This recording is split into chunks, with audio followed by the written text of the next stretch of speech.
अस्सलाम वालेकुम dear students, कैसे हैं? ये फर्स्ट ईयर की फिजिक्स है, फेडरल बोर्ड। और आज की इस वीडियो में हम सॉल्व करेंगे सारे एमसीक्यूज मॉडल पेपर के। ये मैंने अलग से एक पीडीएफ फाइल बना दी है। ये मॉडल पेपर के एमसीक्यूज हैं, डिटेल के साथ करेंगे। न्यूमेरिकल प्रॉब्लम्स जो मॉडल पेपर के अलग से वीडियो में कवर हो चुके हैं, लेकिन इसमें भी दोबारा बता दूंगा इंशाल्लाह आपको। और इसके अलावा 3 पेपर हमारे पास और हैं। ये आपके पास फर्स्ट एनुअल एग्जाम है 2025 का, लोकल एरिया का पेपर है। और इसके बाद हमारे एमसीक्यूज हैं जो हार्ड एरिया का था फर्स्ट एनुअल का। और जो लास्ट पेपर हमारे पास है ये सेकंड एनुअल एग्जाम के एमसीक्यूज हैं। ये पीडीएफ सॉल्व करके साथ में मार्क भी करता जाऊंगा, समझाता जाऊंगा, अलग से एक्सप्लेनेशन दूंगा दूसरे डॉक्यूमेंट के अंदर। और इसको आप लाजमी देखें। और इसके साथ साथ जो एक्सरसाइज के एमसीक्यूज हैं वो भी आपने करने हैं, बशर्ते कि वो टॉपिक समेटिव हो। कोई फॉर्मेटिव टॉपिक है तो वो आपने छोड़ देना है, ठीक है। और इसके साथ जो समरी और की पॉइंट्स लिखे होते हैं हर चैप्टर के एंड पर, वो भी आपने लाजमी गो थ्रू करने हैं। मेरी कोशिश होगी कि हर एमसीक्यू को डिटेल्ड मैनर में प्रेजेंट किया जाए, ताकि अगर उससे मिलता जुलता क्वेश्चन आ जाए या एक्सपेक्टेड क्वेश्चन जो आ सकता है आपका, वो भी कवर हो जाए। So let's begin with our first MCQ. इस एमसीक्यू के अंदर हमारे पास है which of the following quantities are dimensionally similar. Dimensions तब इक्वल होती हैं अगर यूनिट्स बराबर हों। तो अगर ऑप्शन 1 को देखा जाए, टॉर्क को, तो ए ऑप्शन को अगर हम देखें टॉर्क को, तो टॉर्क का क्या फार्मूला होता है? आर क्रॉस एफ होता है ना, यानी आर एफ होता है basically, length multiply by force होती है। ऑल दो इनमें साइन ऑफ एंगल भी होता है, लेकिन just look at the unit. तो ये आर क्या होता है? ये डिस्टेंस होता है परपेंडिकुलर। इसका यूनिट मीटर होता है। फोर्स का क्या होता है? न्यूटन। तो न्यूटन मीटर हमारे पास इसका यूनिट बनता है। यूनिट सेम, तो डायमेंशन निकालने का फायदा ही आपको कोई नहीं कि इसको आप ऐसा यूनिट्स में कन्वर्ट करेंगे। There is no need for such part. Okay, work का देखें, W is equal to F dot D होता है, या एफ डी कॉस थीटा होता है। साइन कॉस का कोई यूनिट नहीं होता। तो इसमें देखें डी आ रहा है, और डी क्या है? डी बेसिकली आपका डिस्टेंस है, लेंथ है ना, ठीक है। तो ये भी क्या आ जाएगा? Newton metre. दोनों के यूनिट क्या करके मैच करके, इसका मतलब यही हमारा क्या है? आंसर है। This is our answer. Number 1 thing. Number 2, अगर हो सकता था ये एंड पर ऑप्शन लिखा जाता, आपके ऑप्शन ये पहले लिखे जाते, तो वैसे तुम्हारा करेक्ट है। अब बाकी ऑप्शन चेक करें। स्ट्रेस क्या होता है? स्ट्रेस बेसिकली प्रेशर होता है। क्या होता है? प्रेशर। और प्रेशर क्या होता है? फोर्स ओवर एरिया होता है। Force over area. फोर्स का क्या होता है? न्यूटन। और एरिया क्या होता है? Metre square. ऊपर जाके क्या हो जाएगा? एन एम एम माइनस 2, ठीक है, न्यूटन पर स्क्वायर मीटर। इसी तरह साथ क्या लिखा हुआ है? इसके स्प्रिंग कांस्टेंट लिखा हुआ है। अब स्प्रिंग कांस्टेंट क्या होता है? हुक्स लॉ को बताया, F is equal to K X और K is equal to F over X. तो यहां पर F का क्या होता है? न्यूटन। X क्या है? डिस्टेंस है, लेंथ है, एक्सटेंशन है। न्यूटन पर मीटर, अब मुझे बताएं, ये न्यूटन पर स्क्वायर मीटर है और ये न्यूटन पर मीटर है। क्या दोनों बराबर है? बिल्कुल भी बराबर नहीं है। लिहाजा ये आपका बी ऑप्शन क्या है? रॉन्ग है। सिमिलरली एंगल और लेंथ का देखें भाई, एंगल की डायमेंशन नहीं होती। कैसे? जिस तरह L is equal to R theta आपने पढ़ा हुआ है, पढ़ा है कि नहीं पढ़ा हुआ? पढ़ा हुआ है ना। तो यहाँ पर थीटा देखें, L ओवर आर। तो यहाँ पर लेंथ की डायमेंशन और ये भी लेंथ की डायमेंशन, ये कैंसल आउट हो जाएंगे। सो इसका मतलब है लेंथ की डायमेंशन एंगल के बराबर कैसे हो सकती है? नहीं हो सकती। This is wrong option. Again, stress and strain and pressure. Pressure का मैं पता चल गई होती है। स्ट्रेन क्या होता है? Change in length over original length, यानी लेंथ की रेशियो है स्ट्रेन आपके पास। स्ट्रेन जो होती है that is delta L over L. तो ये दोनों लेंथ्स हैं, it has no dimensions indeed. तो ये किसके ऐसे प्रेशर के बराबर कैसे हो सकते हैं? इसका न्यूटन पर स्क्वायर मीटर यूनिट है। तो सारे ऑप्शंस क्या हो गए? गलत हो गए। तो आपने हर ऑप्शन के पहले यूनिट्स देखने हैं। अगर unit same, dimensions will be same. So A is our right answer. Next question जो है, maximum work is done in which of the following processes. अच्छा, अब इसके लिए बेसिक अंडरस्टैंडिंग जरूरी है। वो कैसे? और ये सारा डिपेंड करता है फर्स्ट लॉ ऑफ थर्मोडायनेमिक्स पर। इसको हम अलग से सॉल्व करते हैं। और आई विल ट्राई बेस्ट कि ये वाला जो डॉक्यूमेंट लिख रहा हूं मैं, इसको भी अपलोड कर दूं वेबसाइट पर, और जो पीडीएफ डॉक्यूमेंट पहले दिखाया आपको उसमें भी एमसीक्यूज को ऑप्शन मार करके अपलोड कर दूं, ताकि इसमें एक्सप्लेनेशन हो और आपका काम हो जाए। वीडियो से बेसिकली आपकी अंडरस्टैंडिंग भी बढ़ जाएगी कि मैं क्या कह रहा हूं हर एमसीक्यू के बारे। Maximum work is done in which of the following process. अच्छा, अब देखें जो फर्स्ट लॉ ऑफ थर्मोडायनेमिक्स है उसकी अगर आप इक्वेशन देखें, फर्स्ट लॉ ऑफ थर्मोडायनेमिक्स की, फर्स्ट लॉ ऑफ थर्मोडायनेमिक्स बड़ा इंपॉर्टेंट है और एग्जाम में भी आ सकता है, और इसके रिलेटेड ये सारे प्रोसेसेस होते हैं, ठीक है। अच्छा, सबसे पहले वो देखें तो हमारे पास जो हीट सप्लाइड होती है टू द सिस्टम, हीट हम देते हैं, ये क्यों क्या है? Heat supplied to system it is equal to change in internal energy, यानी वो जो हीट है वो सिस्टम की इंटरनल एनर्जी जो है, ठीक है, उसको चेंज कर सकती है, जो कि काइनेटिक एनर्जी फॉर एग्जांपल आपकी होती है, ठीक है। That depends on temperature as well. और कुछ जो एनर्जी जो हीट सप्लाई की गई वो कुछ वर्क करती है, मतलब फॉर एग्जांपल वॉल्यूम एक्सपैंड हो जाएगा, ठीक है, उसमें कुछ वर्किंग होगी। ये है फर्स्ट लॉ ऑफ थर्मोडायनेमिक्स। इसकी बेस पर हम सर प्रोसेस को देखेंगे कि किस में वर्क मैक्सिमम होता है। सबसे पहले ऑप्शन देखें आइसोकोरिक। जो आइसोकोरिक प्रोसेस होता है, जो पहला ऑप्शन आपके पास है, इसका मतलब है वॉल्यूम कांस्टेंट है। आइसोकोरिक का मतलब क्या है? Volume is constant. जब आपके पास वॉल्यूम कांस्टेंट है, there is no change in volume, delta V zero के बराबर है। अगर याद रखें आपके पास डेल्टा वी जीरो के बराबर है तो वर्क डन जो होता है ना, इसको हम रिप्रेजेंट ऐसे भी करते होते हैं पहले केस में। वैसे जो वर्क डन है, वर्क डन को रिप्रेजेंट करते हैं W is equal to P delta V, क्योंकि पी वी कर्व होती है ना, बेसिकली अगर उनका एरिया ले तो वर्क के बराबर आता है। इसके अलग से बेसिकली एक डेरिवेशन है। तो जब आपका वॉल्यूम में चेंज जीरो है, कोई वॉल्यूम में चेंज नहीं हो रहा, इसका मतलब है इस केस में तो वर्क डन सीधा साधा क्या हो गया? जीरो हो गया। समझ आ गई ना? ये आइसोकोरिक की प्रॉपर्टी है कि change in volume zero, change in volume zero, तो according this formula no work will be done. तो इसमें तो वर्क होता ही नहीं है, तो ये ऑप्शन नहीं हो सकता। सेकंड ऑप्शन देखें आइसोथर्मल। आइसोथर्मल में क्या होता है? जैसे थर्म कहते हैं टेम्परेचर को, no change in temperature, temperature में कोई चेंज नहीं होगी, delta T is equal to zero. और आपकी जो ये जो इंटरनल एनर्जी होती है that depends primarily on change in temperature. तो अगर चेंज इन टेम्परेचर जीरो है, आपका डेल्टा टी जीरो है, इट मींस कि change in internal energy zero है। What does this mean?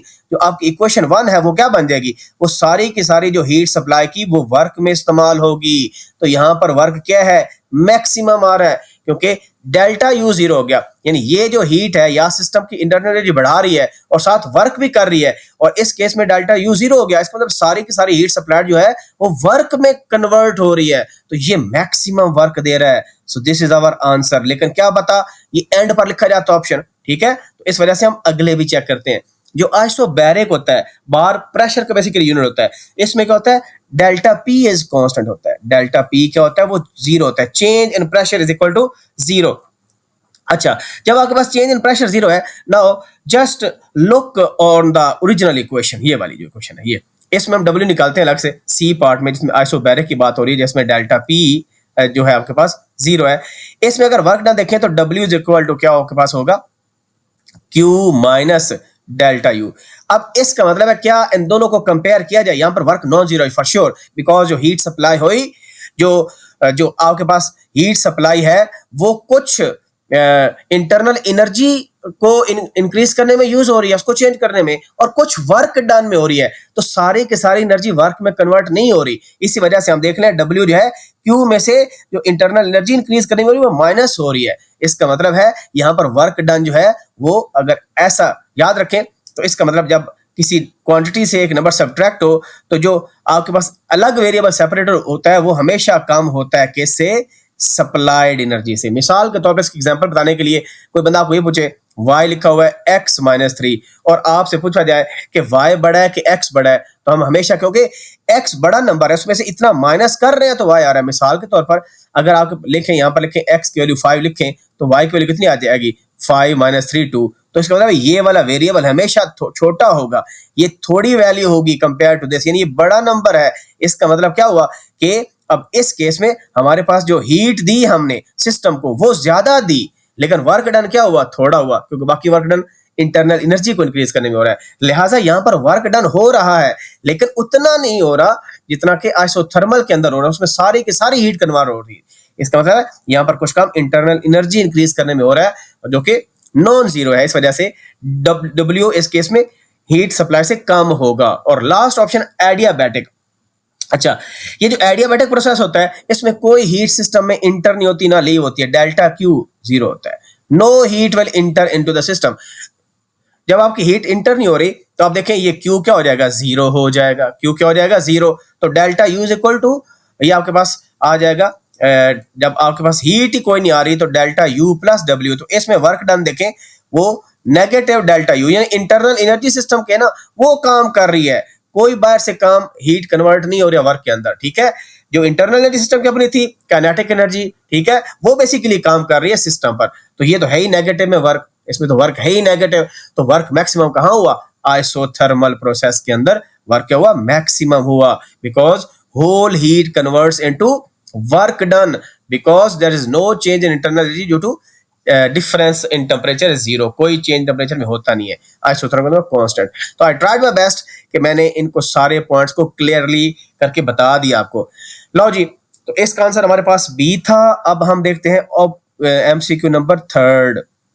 जो थर्ड एमसीक्यू आपका है, projectile moving in the two dimensional motion x और वाई एक्सिस, ठीक है, इसकी एक्स और वाई एक्सिस यानी दोनों कोऑर्डिनेट्स आपके पास होते हैं under the constant acceleration due to gravity. तो देखें सिर्फ इसमें ना आपके पास जो एक्सीलरेशन ड्यू टू ग्रेविटी रहती है वो कांस्टेंट, उसी के अंडर ही बेसिकली मोशन होती है। तो इसका आंसर क्या है? ग्रेविटी। एयर रेजिस्टेंस नहीं होती, वो चेंज होती रहती है डिपेंडिंग, ठीक है, और ये चीज कांस्टेंट रहती है। यानी इसमें जो ए वाई है आपका एक्सीलरेशन का वर्टिकल कंपोनेंट वो हमेशा जी के बराबर होता है, ठीक है। तो ये इसमें कंडीशन होती है। जो थर्ड एमसीक्यू हमारा है, एक्सीलरेशन ड्यू टू ग्रेविटी जो है that is equal to negative G, ये नेगेटिव जी के बराबर होता है। ये इसकी फिक्स प्रॉपर्टी है, ठीक है। हॉरिजॉन्टल कंपोनेंट कांस्टेंट रहता है, कौन सा? एक्सीलरेशन का, दैट इज कांस्टेंट कह रहा हूं जीरो होता है। ये जीरो पर स्क्वायर मीटर होता है बिकॉज जो वेलोसिटी, कोई भी आपके पास वेलोसिटी आप किसी पॉइंट पर देखें, सो वेलोसिटी के दो कंपोनेंट होते हैं, एक आपके पास वी एक्स है और एक आपके पास वी वाई है, ठीक है। ये वी एक्स हमेशा प्रोजेक्टाइल में जो है वो कांस्टेंट रहता है, V X is always constant. Horizontal component velocity, ये हॉरिजॉन्टल एक्स मतलब horizontal because motion is two dimensional, ये एक्स है ये वाई आपके पास है, ठीक है, टू डायमेंशनल मोशन है ना।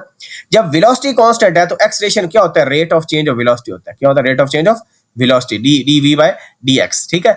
तो ये अगर वेलोसिटी आपके पास कांस्टेंट है तो इसका मतलब क्या हुआ कि एक्सीलरेशन जीरो होगा because change in velocity is not acceleration.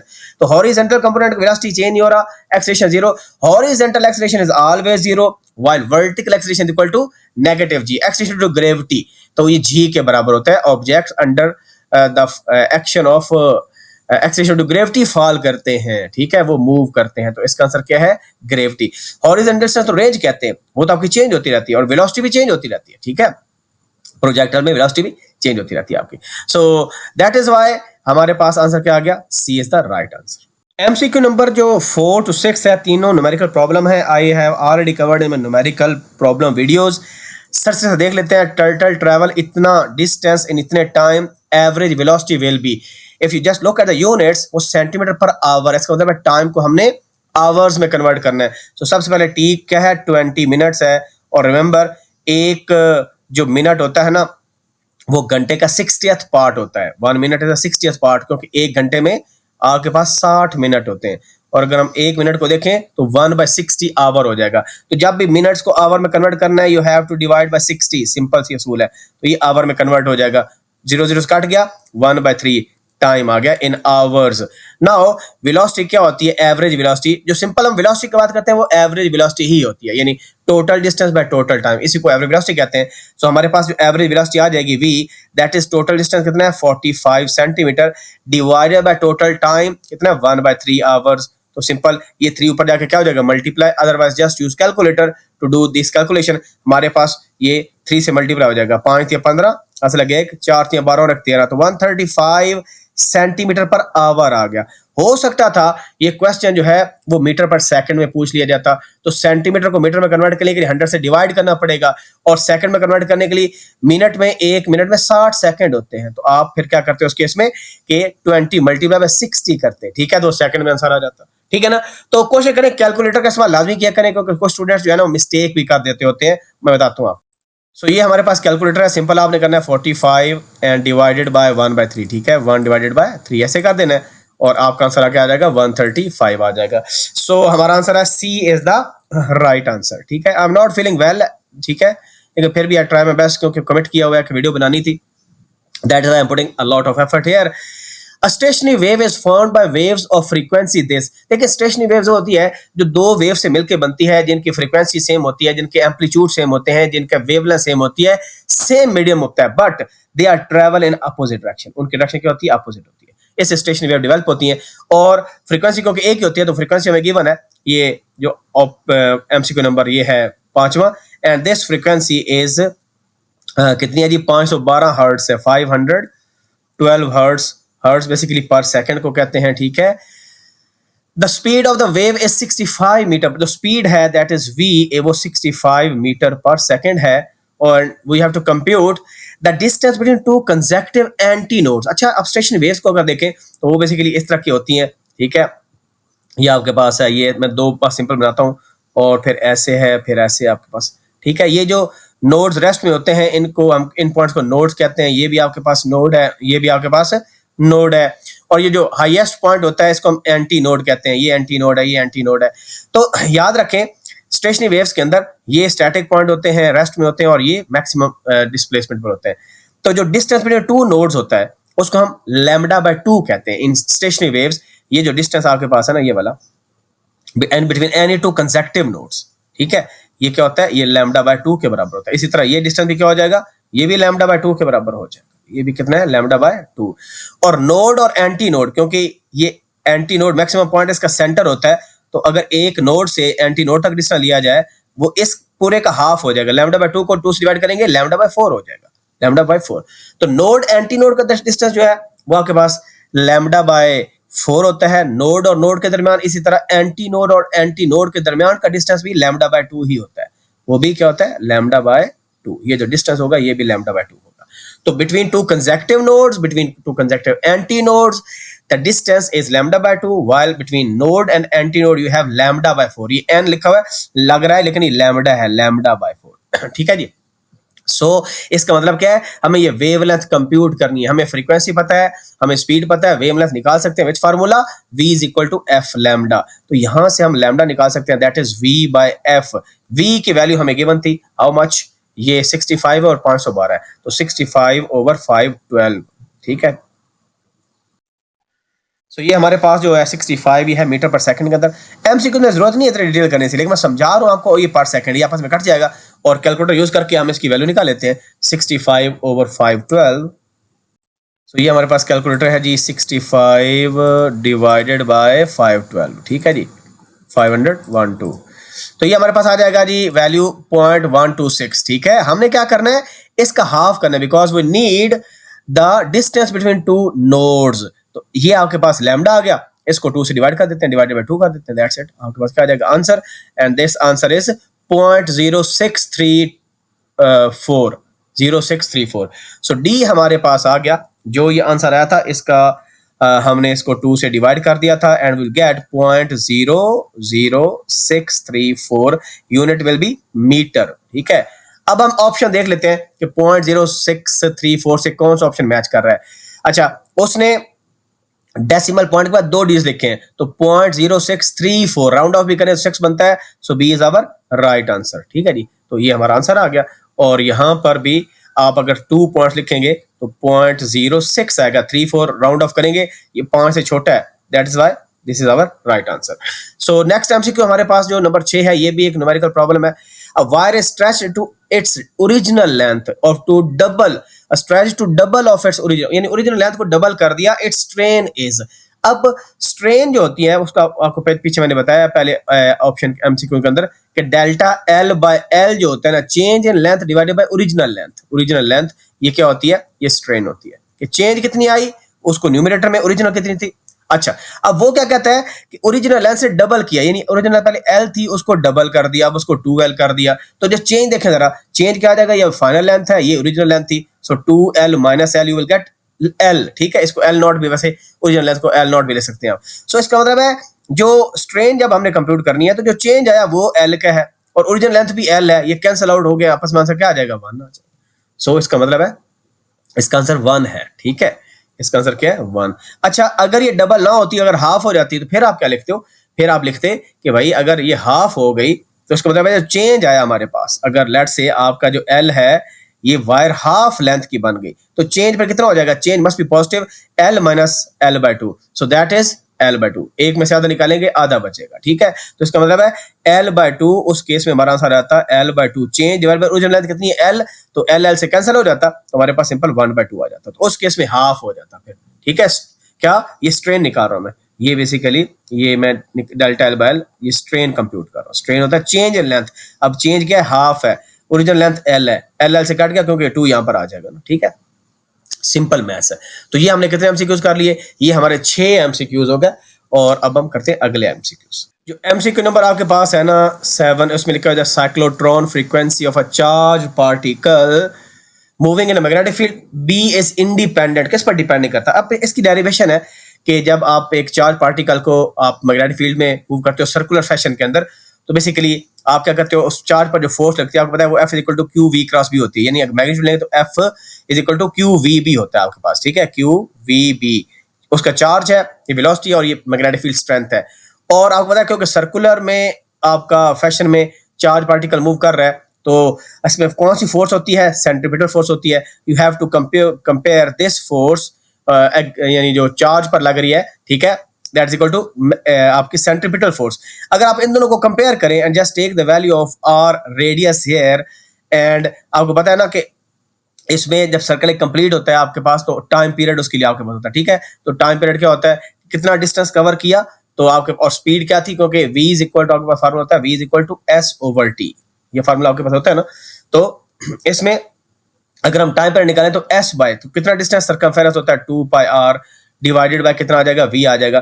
तो अगर इस फार्मूले के अंदर टाइम पीरियड के अंदर हम ये वैल्यू पुट कर दें, ये यहां से इन दोनों को कंपेयर करो क्योंकि दोनों बराबर है, v जो है आप यहां से r की वैल्यू आप निकालोगे, किसकी निकालोगे, r की वैल्यू निकालोगे, वो इधर पुट करोगे और सिंपल आपको पता है फ्रीक्वेंसी जो है वो रेसिप्रोकल होता है टाइम पीरियड का। इतना मैं क्यों बता रहा हूं, क्योंकि डिटेल बता रहा हूं आपको, वैसे तो आप डायरेक्ट फार्मूला फ्रीक्वेंसी लिख के आ जाएगा, तो इस टाइम को रेसिप्रोकल कर ले, टाइम पीरियड का फ्रीक्वेंसी आ जाएगी। And if you simplify the result, आपका हो सकता है ये एमसीक्यू जो है इसका जो फार्मूला है वो गिवन हो, तो क्यू बी आपके पास आ जाएगा, ये फाइनल फार्मूला है, इसकी डेरिवेशन है, ये लॉन्ग क्वेश्चन में भी आ सकता है, डिवाइड बाय 2 पाई m। तो ये फ्रीक्वेंसी जो साइक्लोट्रॉन फ्रीक्वेंसी आपके पास होती है, यानी जो चार्ज मूव कर रहा है उसकी फ्रीक्वेंसी क्या होगा, उसकी फ्रीक्वेंसी कितनी होगी, ठीक है। तो वो इस पर डिपेंड कर रहा है, देखिए चार्ज पर डिपेंड कर रहा है, मैग्नेटिक फील्ड स्ट्रेंथ पर डिपेंड कर रहा है और साथ मास पर डिपेंड कर रहा है, तो ये तीनों जरूरी है, ठीक है, इस फार्मूले में। तो कौन सा जरूरी नहीं है फिर, फ्लक्स डेंसिटी भी, इसको हम मैग्नेटिक फ्लक्स डेंसिटी भी कहते हैं, ठीक है, स्ट्रेंथ ऑफ मैग्नेटिक फील्ड भी कहते हैं। और चार्ज ऑन पार्ट इस पर डिपेंड कर रहा है, वेलोसिटी नहीं आ रही, वेलोसिटी इस पूरे फार्मूले में it is independent of the velocity of the charge particle, उस पर डिपेंड नहीं कर रहा, मास भी है, ये तीनों चीजें हैं। So this is our answer, ठीक है, इस पर इससे वो इंडिपेंडेंट है। The best instrument for accurate measurement of EMF in a cell, तो ये पोटेंशियोमीटर है, क्योंकि नल डिफ्लेक्शन मेथड आपको पता है ना, पोटेंशियल मीटर क्या करता है कि ये नल डिफ्लेक्शन मतलब है कि इसमें जो आपके पास ईएमएफ है वो जीरो हो जाती है, मतलब ईएमएफ कहने का मतलब कि करंट पास नहीं होता उस इंस्ट्रूमेंट के अंदर से, जब करंट पास नहीं होता तो वोल्टेज ड्रॉप वहां पर जीरो होगा, it will draw no current. जो वोल्ट मीटर है ये स्मॉल करंट ड्रा करता है, जैसे आपका व्हीटस्टोन ब्रिज है ना, उसमें गैल्वानोमीटर क्या होता है, कोई डिफ्लेक्शन शो नहीं करता, बिकॉज उसमें जो वोल्टेज उसके टर्मिनल्स की होती है उसको सेम कर देते हैं, जिसकी वजह से कोई करंट यहाँ पर पास नहीं होता गैल्वानोमीटर के अंदर। जब करंट पास नहीं होगा डिफ्लेक्शन नहीं होगी, तो ये भी जीरो डिफ्लेक्शन पर ही काम करता है, it draws no current ideally, it is best for measuring voltage या पोटेंशियल डिफरेंस या EMF of cell. Ammeter तो आपको होता ही करंट मेजर करने के लिए, ये तो बात ही उसने ईएमएफ की, और ये वोल्टेज होती है, पोटेंशियल डिफरेंस होता है, और ओम मीटर तो रेजिस्टेंस मेजर करता है, इसका तो इससे लेना देना ही कोई नहीं है। ये दोनों मेजर करते हैं ईएमएफ, लेकिन ये ड्रा करेगा smaller current and it will not draw any current, current draw नहीं करेगा, तो इसका मतलब सारी की सारी जो वोल्टेज है वो ईएमएफ की मेजर करेगा, उस जो इंटरनल रेजिस्टेंस होगा उसमें कोई वोल्टेज ड्रॉप नहीं होगी, ये बेस्ट है, ठीक हो गया जी। What is the base unit of pressure? Pressure को लिखो जी in terms of base units. तो इसके लिए अब यू नो वेरी वेल कि जो प्रेशर था हमारे पास, वैसे कौन सा एमसीक्यू है, एमसीक्यू नंबर 8वां नहीं है, 9वां है, 9th एमसीक्यू 8वां था आपका, ठीक है, ये 8 था, 8 ऐसे लिखा जाता है, 8b ट्रिपल ऐसे करके, ठीक है। ये प्रेशर मैंने पीछे बताया फोर्स ओवर एरिया होता है, फोर्स ओवर एरिया होता है, एंड फोर्स देखें उसका न्यूटन होता है, या you can simply F is equal to M A लिख दें, ज्यादा आसान है आपके पास। एरिया क्या होता है, मीटर स्क्वायर होता है, ये क्या होता है, लेंथ का स्क्वायर, ये लेंथ का स्क्वायर होता है, ठीक है। इसको यानी आपने मिक्स नहीं करना बेसिकली, क्योंकि ये मैस है और ये मीटर लिखने लगा हूं, तो मीटर की जगह मैं लेंथ के लिख लेता हूं, ऐसे करके एल स्क्वायर लिख लेता हूं, ठीक है। अब लिखें मैस का होता है किलोग्राम, ए का क्या होता है मीटर पर स्क्वायर सेकंड, और ये क्या है, ये मीटर का स्क्वायर है। अब मैंने मीटर लेंथ की जगह मीटर लिख दिया। अब इफ यू सिंपलीफाई इट, आपके पास ये मीटर है, नीचे मीटर स्क्वायर है, ऊपर आ जाएगा किलोग्राम, ये +2 बल्कि एक से कट जाएगा, ऊपर जाके -1 बन जाएगी पावर, m-1 s-2, इतना सा काम बस आपने करना था। तो किलोग्राम पर मीटर पर square second, just look, kilogram per metre पर स्क्वायर सेकंड, ये पर मीटर है, पर स्क्वायर सेकंड है, so C is the right answer. तो इसके लिए सिंपल फार्मूले आपको आने चाहिए। Next, theory of relativity was formulated by, क्योंकि ये जो डॉन वार्टन फिक्स आपके पास है, जो स्पेशल थ्योरी ऑफ रिलेटिविटी है ये आइंस्टाइन ने प्रेजेंट की, जो मॉडर्न फिजिक्स है उसकी बुनियाद आइंस्टाइन ने की। इस तरह जनरल थ्योरी ऑफ रिलेटिविटी भी उसने प्रेजेंट की। दोनों थ्योरी पहले स्पेशल प्रेजेंट की थी, फिर जनरल की थी, और मॉडर्न फिजिक्स की बुनियाद इसने रखी। तो इस क्या है, अल्बर्ट आइंस्टाइन इसका नाम है, इसने रखी थी। और इसके बाद जो ये आइजैक न्यूटन है, क्लासिकल जो मैकेनिक्स है ना, क्लासिकल फिजिक्स, जिस तरह न्यूटन लॉज जिसके अंदर आपके पास लॉज ऑफ मोशन वगैरह, वो न्यूटन लॉ ने बेसिकली बनाए थे। और रदरफोर्ड ने तो एटॉमिक न्यूक्लियस और इनके बारे में, इलेक्ट्रॉन प्रोटॉन वगैरह की बात की थी। प्लांक ने क्या किया था, प्लांक ने जितनी क्वांटम फिजिक्स आपके पास है उसकी बुनियाद रखी थी, जिसमें प्लांक्स कांस्टेंट आप लोग पढ़ते हो, ठीक है, फोटॉन्स वगैरह बाकी चीजें, तो इसने ये काम किया था। तो थ्योरी ऑफ रिलेटिविटी जो है वो आइंस्टाइन के सर पर जाती है। नेक्स्ट एमसीक्यू हमारे पास है जी, the radius of two ends of a pipe is in the ratio this and this, the speed of liquid at two ends in the ratio, वो क्या होगी। देखिए इसके लिए इक्वेशन ऑफ कंटिन्यूटी का आपको पता होना चाहिए। हम बना लेते हैं, एक हम पाइप बनाते हैं, एक उसका छोटा होल बना लेते हैं ऐसे करके, ठीक है, ये सर्कुलर बना लिया मैंने, और इसका दूसरा एंड बना लेते हैं और उसमें हम बड़ा होल बना लेते हैं, ठीक है, compare to greater than this. तो यहाँ पर अगर रेडियस आपकी रेशियो गिवन है, लेट्स से इसको R1 कह देते हैं और इसको हम कह देते हैं कि R1 इसका रेडियस है, क्रॉस सेक्शनल एरिया का बेसिकली रेडियस है, ठीक है। और यहाँ पर जो स्पीड इजेक्ट होगी दैट इज V1, और यहाँ पर जो फ्लूइड की स्पीड इजेक्ट होगी दैट इज V2। तो आपको अगर ये R1 है तो यहाँ पर जो एरिया होगा वो A1 हो जाएगा। तो इक्वेशन ऑफ कंटिन्यूटी क्या कहती है, A1 V1 is equal to A2 V2, दोनों प्रोडक्ट सेम होने चाहिए। यानी याद रखें, जब दो क्वांटिटी आपस में मल्टीप्लाई होती है वो आपस में इनवर्सली प्रोपोर्शनल होती है। अगर ये दोनों आपस में कांस्टेंट है, इसका मतलब क्या होगा, जिस तरह PV is equal to constant करते हो तो प्रेशर वॉल्यूम इनवर्सली प्रोपोर्शनल होते हैं। तो यहाँ पर अगर मैं कांस्टेंट करूं तो उसका मतलब है अगर मुझे स्पीड निकालनी है, मुझे क्या निकालनी है, speed, so speed is inversely proportional to area, क्योंकि ये कांस्टेंट है ना, तो कांस्टेंट ओवर एरिया, यानी अगर एरिया ज्यादा होगा आपकी स्पीड कम होगी। तो आप सिंपल नोट करें कि अगर हम सर्कुलर ही अज्यूम कर लें क्रॉस सेक्शन एरिया, तो एरिया का फार्मूला क्या होता है, पाई आर स्क्वायर होता है ना। तो इसका मतलब है ये R1 रेशो R2 आपको दी गई, R1 ratio R2, and that was 2:3। कितना, 2:3। और हमने निकालना क्या है, हमने निकालना है V1 रेशो V2, ये निकालनी है। अब आप कॉमन सेंस नोट करें कि भाई अगर आपका एरिया R1 क्या है, छोटा है R2 से, तो यहां पर जो V1 होगा वो क्या होगा, बड़ा होगा, बिकॉज R1 इज लोअर, कम है, R2 ज्यादा है। तो यहां पर जो स्पीड होगी वो ज्यादा होगी, because both are inversely proportional to each other. Area, ये एरिया क्या है, R2, ये लग ऐसे रहा है जैसे दोनों सेनो क्या है, ये आपका R2 है, R2 ज्यादा है कंपेयर टू R1, तो यहां पर जो स्पीड होगी वो कम होगी, तो इसका मतलब V1 की वैल्यू ज्यादा होगी V2। तो सिंपल आप जस्ट नोटिस इट करें, और क्योंकि इसमें स्क्वायर यूज होता है तो इस वजह से हमारे पास ऑप्शन ये होगा। लेकिन मैं जस्टिफाई करता हूं प्रॉपर आपको, वो इस वजह से क्योंकि जब हम इसको कंपेयर करेंगे ना, इस वाले को समझाने के लिए इन डेप्थ में आपको, तो एक तो होगा कि रेशियो उल्ट जाएगी और स्क्वायर भी होगा। इसको हम कंफर्म करते हैं, because we will given ratio of air, दूसरा रेडियस, तो हमारे पास एरिया की रेशियो क्या हो जाएगी, A1 over A2 is equal to V2 by V1, V2 by V1। लेकिन हमने V1 में V2 निकालना है, और एरिया का क्या फार्मूला होता है, पाई आर स्क्वायर, ये आ जाएगा R1 का स्क्वायर, ये आ जाएगा पाई R2 का square is equal to V2 over V1, and that is pi pi से कैंसिल। अब R1 पता था आपको कि R1 और R2 जो है वो 2/3 है, तो ये दोनों का स्क्वायर है, तो कितना आ जाएगा, 2 का स्क्वायर 4 और 3 का square 9 is equal to V2 by V1। लेकिन हमने क्या निकालना था, हमें तो R1 बाय R2 गिवन था, हमने V1 1 बाय V2 निकालना है ना। R1 ओवर R2 गिवन था, और वो कहता है कि वेलोसिटीज की, स्पीड की, तो भाई इधर अगर R1 गिवन है तो उसकी स्पीड पे पहले आएगी, R2 बाद में है तो उसकी स्पीड भी बाद में, तो V1 बाय V2 निकालना है। लेकिन ये क्या है, ये तो V2 बाय V1 लिखा हुआ है, just take reciprocal of both, so V1 over V2 उल्टा दे, इधर भी उल्टा दे, 9/4 क्या आ जाएगा, आंसर आ जाएगा। तो ये इंट्यूटिव अप्रोच से बताया कि जहां पर एरिया ज्यादा होता है वहां पर स्पीड कम होगी, और जहां पर एरिया कम वहां पर स्पीड ज्यादा। तो ऑफ कोर्स इसकी स्पीड ज्यादा नहीं दी क्योंकि एरिया में स्क्वायर होता है, that is why 9:4 is your answer. ठीक हो गया। Next, lepton number of muon particle. इसके लिए थोड़ी सी आपको हिस्ट्री चाहिए, आपको बैकग्राउंड चाहिए कि लेप्टॉन क्या होता है, म्यूऑन क्या होता है, हाइड्रॉन क्या होता है, क्वार्क क्या होता है।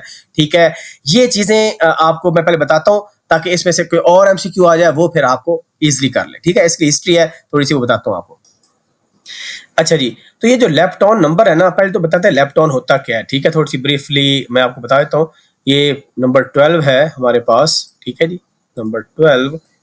तो ये जो लेप्टॉन और आपके पास क्वार्क्स होते हैं ना, दो चीजें, लेप्टॉन और क्वार्क्स, लेप्टॉन एंड क्वार्क्स।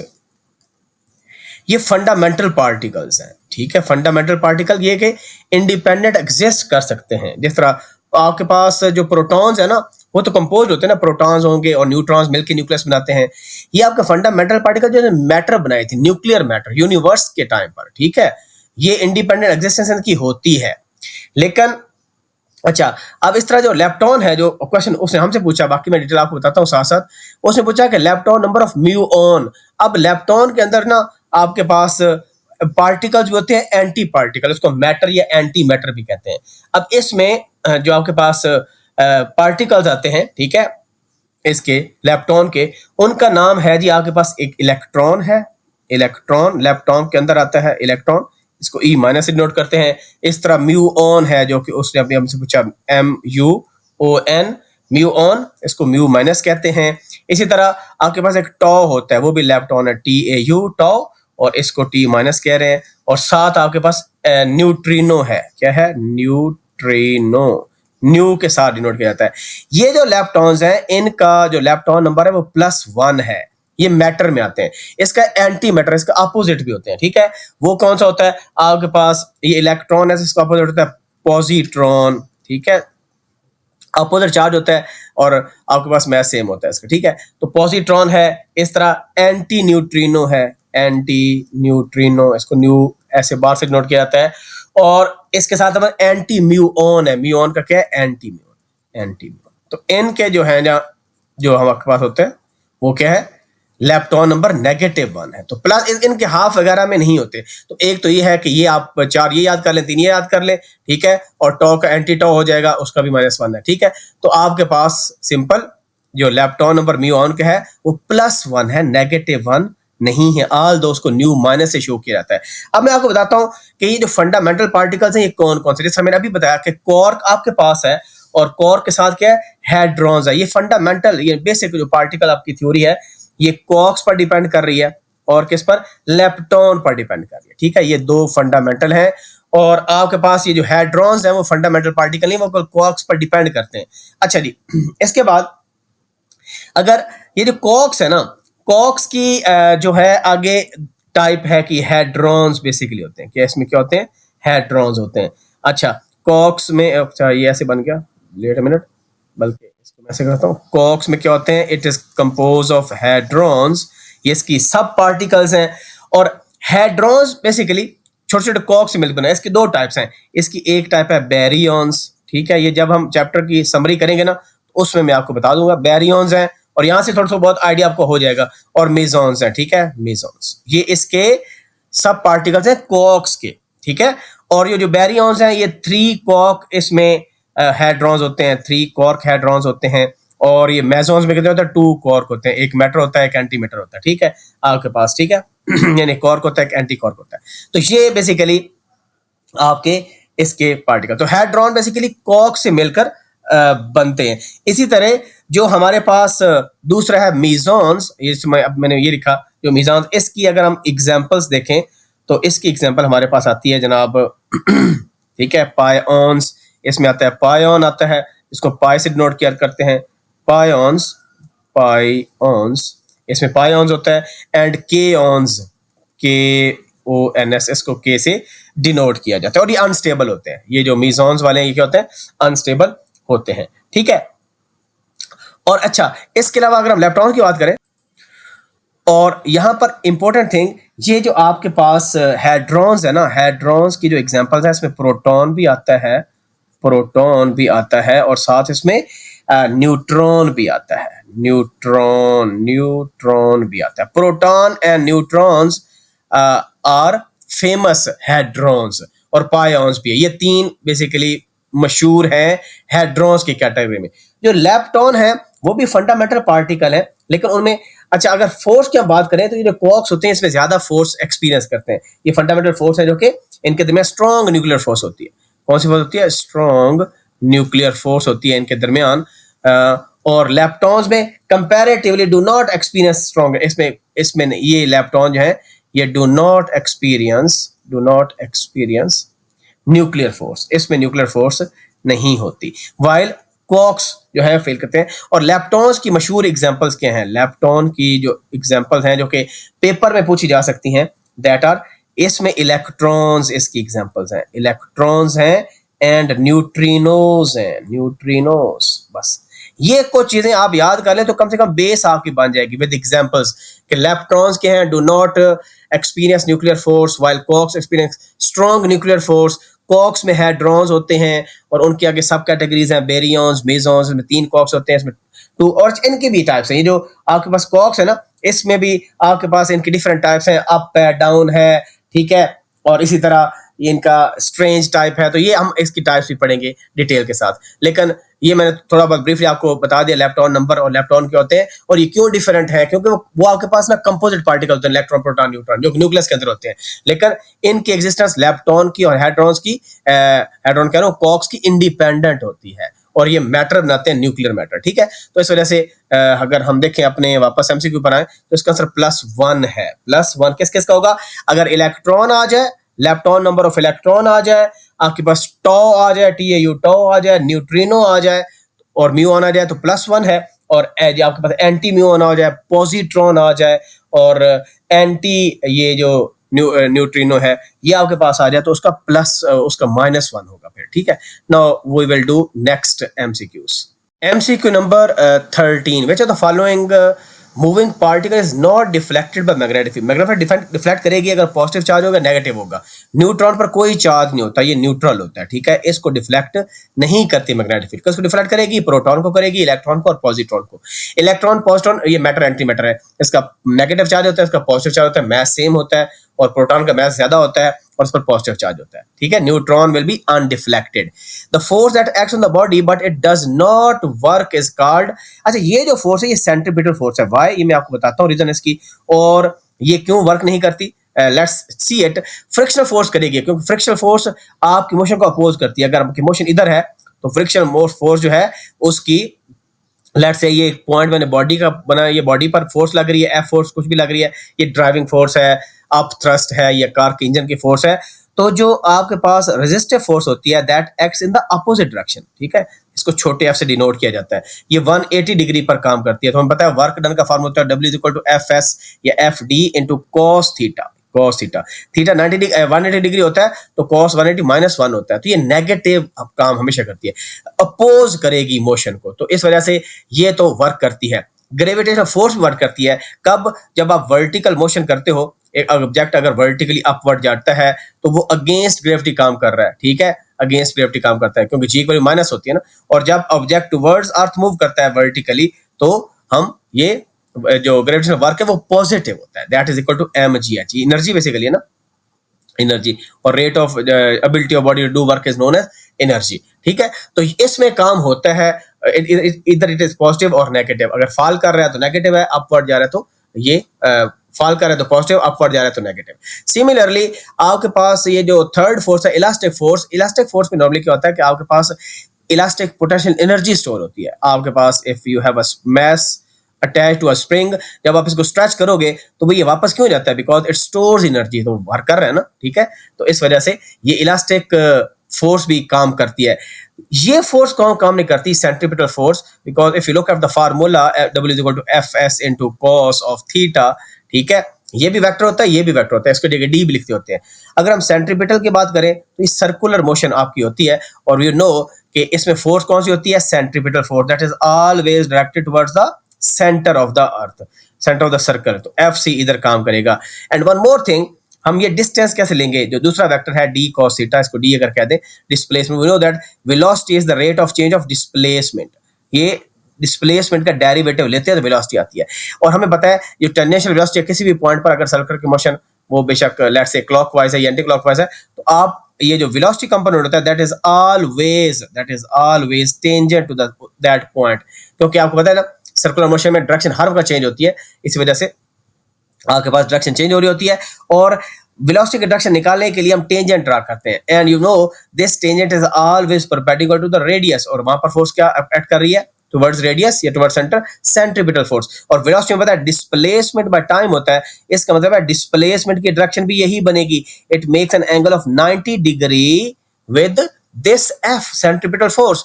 तो if you just put F आपके पास सेंट्रीपिटल फोर्स है, ये D वो आपके पास है displacement vector into cos angle कितना हमारा 90, कॉस 90 जीरो होता है, so no work will be done in case of centripetal force. ये एक्ट तो करती है, ठीक है, जब आप राउंड अबाउट लेते हो, टर्न लेते हो, ठीक है, तो लेकिन वर्क डन जीरो। तो याद रखें वर्क डन हमेशा जीरो तब होगा जब आपके पास आंसर जीरो। अगर एक बंदा लेट्स से एक दीवार है, इस दीवार को पुश कर रहा है, एक बंदा जो है इसको पुश कर रहा है, दीवार को धक्का लगा रहा है, दीवार मूव नहीं कर रही या किसी और चीज पर फोर्स लगा रहा है, but no motion actually is taking place, it means work done is zero। when work done is zero तो इसका मतलब है कोई आपके पास जो है एनर्जी वो यूज नहीं हो रही, ठीक है ना। तो W की वैल्यू जीरो है और तब होती है जब cos 90 आपके पास आता है, अदरवाइज आपके पास वर्क एग्जिस्ट करता है, बेशक नेगेटिव हो पॉजिटिव हो। So that's why centripetal force is the right answer.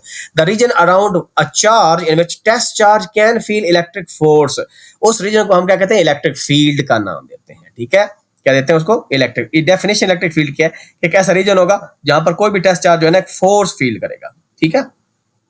अच्छा, नेक्स्ट थिंग इज आपके पास इलेक्ट्रिक इंटेंसिटी क्या है, उसकी मेजरमेंट है कि भाई कितनी फोर्स एक्सपीरियंस करेगा, force per unit charge is known as electric field intensity. तो ये आंसर नहीं है। इलेक्ट्रिक पोटेंशियल तो डिफरेंट चीज है कि आपके पास ये चार्ज है यहाँ पर है तो यहाँ पर कितना पोटेंशियल होगा, ठीक है, अगर चार्ज को मूव करे from one point two another. और इलेक्ट्रिक एनर्जी भी बेसिकली क्या है, ये आपकी टोटल एनर्जी है जो कि पूरे सरफेस एरिया पर होती है, दिस समथिंग डिफरेंट, ठीक है। इलेक्ट्रिक पोटेंशियल आपके पास है पोटेंशियल एनर्जी पर यूनिट चार्ज होता है, ये क्या होता है, इलेक्ट्रिक पोटेंशियल क्या होता है, V is equal to potential energy या डेल्टा U पर चार्ज, एक चार्ज पर कितना है, और ये टोटल एनर्जी कितनी होगी, ये आपकी electrical total potential energy electrical energy है। तो जो आपकी actually feel the region around charge a test charge feel an electric force, that is your electric field, इसकी definition। moment of inertia of a spinning body about its axis does not depend। देखिए moment of inertia की simple अगर बात करें तो हमारे पास ये कौन सा क्यू कौन सा है, ये हमारे पास है जी 16 सेकंड लास्ट MCQs है। तो मूवमेंट ऑफ इनर्शिया होता है I is equal to m r square depending on different objects, किसी का 2/5 होता है, किसी का 1/2 होता है। तो इसमें मैस है और रेडियस है, ये दो चीजें हैं, बट इट आल्सो डिपेंड्स कि मैस डिस्ट्रीब्यूटेड कैसे है, वो मैस जो है वो ऑब्जेक्ट किस तरह का है, वो डिस्ट्रीब्यूट कैसे हो रहा है। तो मूवमेंट ऑफ इनर्शिया इस वजह से भी वेरी करता है। ये एक्स ऑफ रोटेशन है और यहाँ पर मैस डिस्ट्रीब्यूशन कहते हैं, क्या सर्कुलर है, यूनिफॉर्म है, सॉरी इस तरह बना दिया, क्या यूनिफॉर्म है, ठीक है, आपके पास ऑब्जेक्ट नॉन यूनिफॉर्म है, ठीक है, किस तरह मैस डिस्ट्रीब्यूटेड है उस पर भी डिपेंड करता है। Distribution of mass around axis इस पर भी डिपेंड करता है। ओरिएंटेशन ऑफ एक्सिस इस पर भी डिपेंड करेगा। मैस ऑफ अभी हम देखा कि उस पर भी डिपेंड करता है m r square. Angular velocity कैसी चीज है जिस पर ये डिपेंड नहीं करता, इसके फार्मूले में एंगुलर वेलोसिटी नहीं आती, जिसको नॉर्मली ओमेगा कहते होते हैं, क्या कहते हैं, ओमेगा पर डिपेंड नहीं कर रहा, ठीक है जी।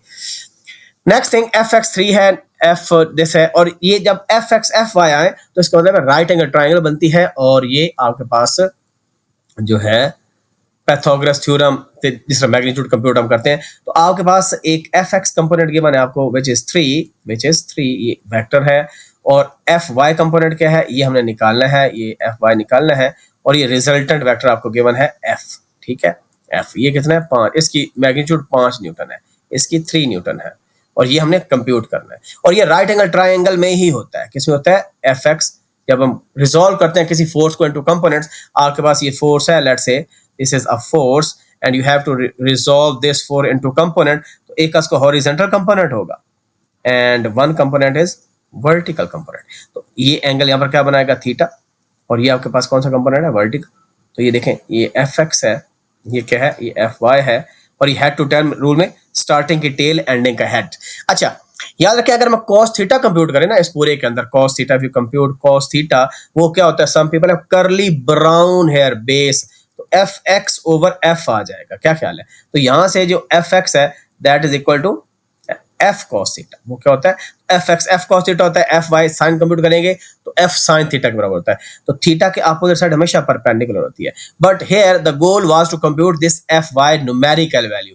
तो देखें ये 90 डिग्री है, 90 डिग्री साइन मेथड क्या होती है, हाइपोटेन्यूज। तो हाइपोटेन्यूज का square it must be equal to base का स्क्वायर प्लस परपेंडिकुलर का स्क्वायर। तो आपके पास ये 3 है, ये आपके पास 5 है, तो 3 4 5 एक मशहूर राइट एंगल ट्रायंगल है। व्हाई, बिकॉज 5 का स्क्वायर लें 25, 3 का स्क्वायर लें 9, 4 का स्क्वायर लें 16। तो ये देखें ये 3 है, ये 4 है, स्क्वायर लें सम करें 25 बनता है, दैट्स व्हाई इस आंसर इज 4 न्यूटन। अदरवाइज जो सिंपल पैथागोरस थ्योरम है अब वो अप्लाई करके देखें कि हाइपोटेन्यूज का square that is equal to 25 is equal to base का स्क्वायर 9 प्लस किसका, परपेंडिकुलर का स्क्वायर, उसका वैल्यू हमें नहीं पता था, वो एफ वाई स्क्वायर था, तो सिंपल जाके माइनस करें 16 आ जाएगा, स्क्वायर रूट लें तो वाई की वैल्यू यही आती है। तो ये मशहूर राइट एंगल ट्रायंगल है। इसी तरह इसके प्रोडक्ट जितने होते हैं 3 4 5 है ना, इनके मल्टीपल सारे वो भी राइट एंगल ट्रायंगल होंगे। 2 से मल्टीप्लाई करें ये 6 आ जाएगा, 2 से मल्टीप्लाई करें ये 8 आ जाएगा, 2 से मल्टीप्लाई करें ये 10 आ जाएगा। तो ये भी राइट एंगल ट्रायंगल। 3 से मल्टीप्लाई करें 15 12 15, ये सारी राइट एंगल ट्रायंगल है, because it follow the Pythagoras theorem. Similarly 1 5 12 13 भी एक मशहूर राइट एंगल ट्रायंगल है। 13 का स्क्वायर होता है 169, 5 का स्क्वायर होता है 25, 12 का होता है 144, और इनके मल्टीपल्स भी 10, 2 से मल्टीप्लाई करें ये आ जाएगा 24, 26, ये भी राइट एंगल ट्रायंगल है। तो ये आसान तरीका था। अगर आपने कोई एक साइड निकालनी हो तो हाइपोटेन्यूज का स्क्वायर माइनस दूसरी साइड का स्क्वायर, अगर ये निकालना हो तो दोनों साइड का स्क्वायर को सम करके ऐड कर देंगे और स्क्वायर रूट ले लेंगे। ठीक है, so that's is our conclusion of the model paper, हमने इसको कर लिया। अब हम अगला पेपर करते हैं, first annual exam 2025 local area. So ये हमारे पास फिजिक्स के एमसीक्यूज हैं, लोकल एरिया फर्स्ट एनुअल 2025। ठीक है जी, आसान है। अब हमारी बेस बन चुकी है काफी हद तक, हम इंशाल्लाह इसको क्विकली स्पीड अप करते हैं चीजों को। ठीक है जी, सो फर्स्ट एमसीक्यू है, आपने डायमेंशंस बतानी है। देखिए M L square T minus 2 है ना, तो सबसे पहले ये देखिए इसमें जो एक्सेलरेशन होता है और जो वेलोसिटी होती है, एक्सेलरेशन सिंपल क्या होता है आपके पास मीटर पर स्क्वायर सेकंड होता है, लेंथ एल टी माइनस 2 इसका होता है। ये तो है ही नहीं, इसमें तो एम आता ही नहीं है, वेलोसिटी में भी एम नहीं आता। इसका क्या होता है, distance by time L T minus 1 है। तो ये दोनों ऑप्शन तो बेकार हो गया। पीछे रह गया वर्क और पावर, तो ये आपको यहां से देखना है। तो क्योंकि पावर जो होता है वो रेट ऑफ डूइंग वर्क होता है, पावर और वर्क में फर्क ये होता है कि पावर में आपके पास वर्क ओवर टाइम होता है, वाइल वर्क में सिंपल क्या है, टाइम नहीं होता, वो एम जी एच आपके पास होता है, या एम जी एच कह सकते हैं या एफ डी कह सकते हैं। ठीक है, एफ डी में भी F is equal to M A होता है, इट इज टोटली आपकी मर्जी है। एफ इंटू डी होता है, तो एफ होता है एम ए और इंटू डी। ठीक है, या लेंथ कह दें। लो जी, तो इसका मतलब वर्क पहले निकाल लेते हैं, फिर टाइम से डिवाइड कर देंगे, आंसर आ जाएगा। देखिए ये एम है, एम का क्या होता है, किलोग्राम होता है। ठीक है, तो किलोग्राम का मतलब कैपिटल एम आ जाएगा, एम का कैपिटल एम। और पहले चलो यूनिट लिख लेते हैं। और जी का यूनिट क्या होता है, मीटर पर स्क्वायर सेकंड होता है। क्या होता है, मीटर पर स्क्वायर सेकंड। और ये क्या है, ये भी मीटर होता है, एच का भी मीटर होता है। तो हमारे पास क्या आ गया, हमारे पास आ गया किलोग्राम, किलोग्राम और मीटर का स्क्वायर एस माइनस 2। तो किलोग्राम का एम होता है, ठीक है, और मीटर का कैपिटल एल होता है और इसकी पावर 2 है, और एस का टी होता है, इसकी पावर माइनस 2 है। तो 2 माइनस 2 यानी M L square T minus 2, और यही तो पूछा गया था, M L square T minus 2। तो ये क्या आ गया, work is the right answer. अच्छा, अब पावर में क्या इशू है, पावर में हम दोबारा इस डायमेंशन को कैसे डिवाइड कर रहे हैं, टाइम के साथ, टाइम के साथ। तो जब डिवाइड कर रहे हैं एम यानी पावर के लिए हम M L square T minus 2 को अगेन टाइम से डिवाइड कर रहे हैं, तो हमारे पास आ जाएगा एम एल स्क्वायर, ऊपर जाके माइनस हो जाएगा, टी माइनस 3 बन जाएगा, जो कि रॉन्ग आंसर है। ठीक है, जो कि डायमेंशंस पावर से मैच नहीं कर रही, work is the right answer. अच्छा जी, नेक्स्ट आपके पास क्या है जी, ये आपके पास एक रीडिंग लिखी हुई है 2.25 प्लस माइनस। तो ये एब्सोल्यूट अनसर्टेनिटी कहते हैं इसको, जो लीस्ट काउंट के बराबर होती है। तो इस पे हम कैसे करेंगे, परसेंटेज अनसर्टेनिटी निकालनी है। तो उसका सिंपल आसान तरीका क्या होता है कि जो लीस्ट काउंट है, ये एब्सोल्यूट अनसर्टेनिटी है, अनसर्टेनिटी, इसको लिखते हैं ऊपर 0.01 आपके पास है, डिवाइडेड बाय रीडिंग क्या है, 2.25 है, रीडिंग से डिवाइड कर देंगे। ठीक है, मल्टीप्लाई बाय 100% कर देना। क्या कर देना है, 100%, क्योंकि परसेंटेज निकालना है। Just open the calculator and you will get percentage uncertainty in this reading. So ये हमारे पास कैलकुलेटर है, हम what will do, we will do, ये डिवीजन कर लेते हैं इधर, और हमारे पास 0.01 है जो कि एब्सोल्यूट अनसर्टेनिटी है, जिसको हम लीस्ट काउंट भी कहते हैं, और इसको डिवाइड कर देंगे 2.25 विद मल्टीप्लाई बाय 100, क्योंकि परसेंटेज लिखनी है ना, परसेंट 100 बाय 100 वो 1 होता है, दैट्स व्हाई परसेंटेज को फिक्स रखा है, 100 से divide multiply. And the answer है 4/5, दैट इज 0.4%। कितना, पॉइंट। तो इतना जी आपके पास जो है परसेंटेज अनसर्टेनिटी आई इस रेडियस के अंदर, ये जो भी मेजरमेंट है। So 0.4 B is the right answer. Next, अब यहां पर देखें, इसके साइक्लिक नोटेशन पता होना चाहिए वेक्टर्स क्रॉस प्रोडक्ट की। थर्ड में आपके पास लिखा हुआ है आई क्रॉस है, आई डॉट है, आई जे डॉट आई क्रॉस के, क्या है, जे डॉट से मुझे जे डॉट याद आ गया। अल्लाह जुनैद जमशेद की बख्शिश करे, रहमत करे उन पर, उनके दर्जात बुलंद फरमाए, जन्नत फिरदौस में उनको आला मकाम दे, आमीन। तो जे डॉट के क्रॉस आई है, क्या आई क्रॉस के है, ये तो भूल जाता है, आई क्रॉस के है। ठीक है, ये यूनिट वेक्टर्स होते हैं, आई क्रॉस के। तो इसके लिए जो क्रॉस प्रोडक्ट है ना, आप एक साइकिल बना ले, अगर सर्कल आपके पास हो ना ऐसे करके, तो जिंदगी बड़ी आसान हो जाती है। कैसे, ये देखें, अगर मैं एंटी क्लॉकवाइज डायरेक्शन में जाऊं तो क्लॉक पॉजिटिव होता है। यहाँ पर हम आई बनाते हैं यूनिट वेक्टर, ये आई हो गया। वैसे आई इधर मर्जी बना ले, फर्क कैसे नहीं पड़ता। यहाँ पर जे बना ले और यहाँ पर के बना लो, आप आई इधर बना लो, जे इधर बना लो, के इधर, इससे फर्क नहीं पड़ता। तो ये क्या कहता है आपको कि आई क्रॉस जे के बराबर है, आई क्रॉस जे के बराबर है, जे क्रॉस आई के बराबर है, अच्छा जे क्रॉस के आई के बराबर है, के क्रॉस आई जे के बराबर है। तो यहां पर क्या है, आई क्रॉस के उल्टा है, यानी के क्रॉस आई करेंगे तो जे मिलेगा। अगर हम रिवर्स में जाएंगे यानी क्लॉकवाइज मूव करेंगे तब हमारे पास नेगेटिव जे होता है।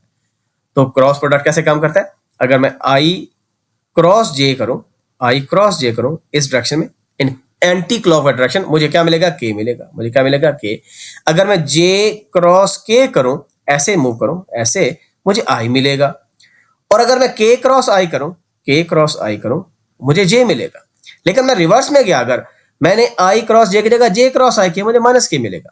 तो यहां पर क्या है, आई क्रॉस के क्रॉस आई देखें जे के बराबर है, तो मैं क्या करूं, मैं उल्टा रहा हूं इसको, मैं आई क्रॉस के करना चाह रहा हूं, तो वो नेगेटिव जे के बराबर आ जाएगा। क्या आ जाएगा, negative, due to right hand rule. तो इस वजह से इसके आंसर में ये जे लिखा हुआ है और डॉट, इसका आंसर नेगेटिव जे आ गया। क्या आ गया, नेगेटिव जे। और आपको पता है आई डॉट आई, ये आप डॉट प्रोडक्ट में जो सेल्फ डॉट प्रोडक्ट होता है, I dot I, J dot J, के डॉट के, ये 1 के बराबर होता है।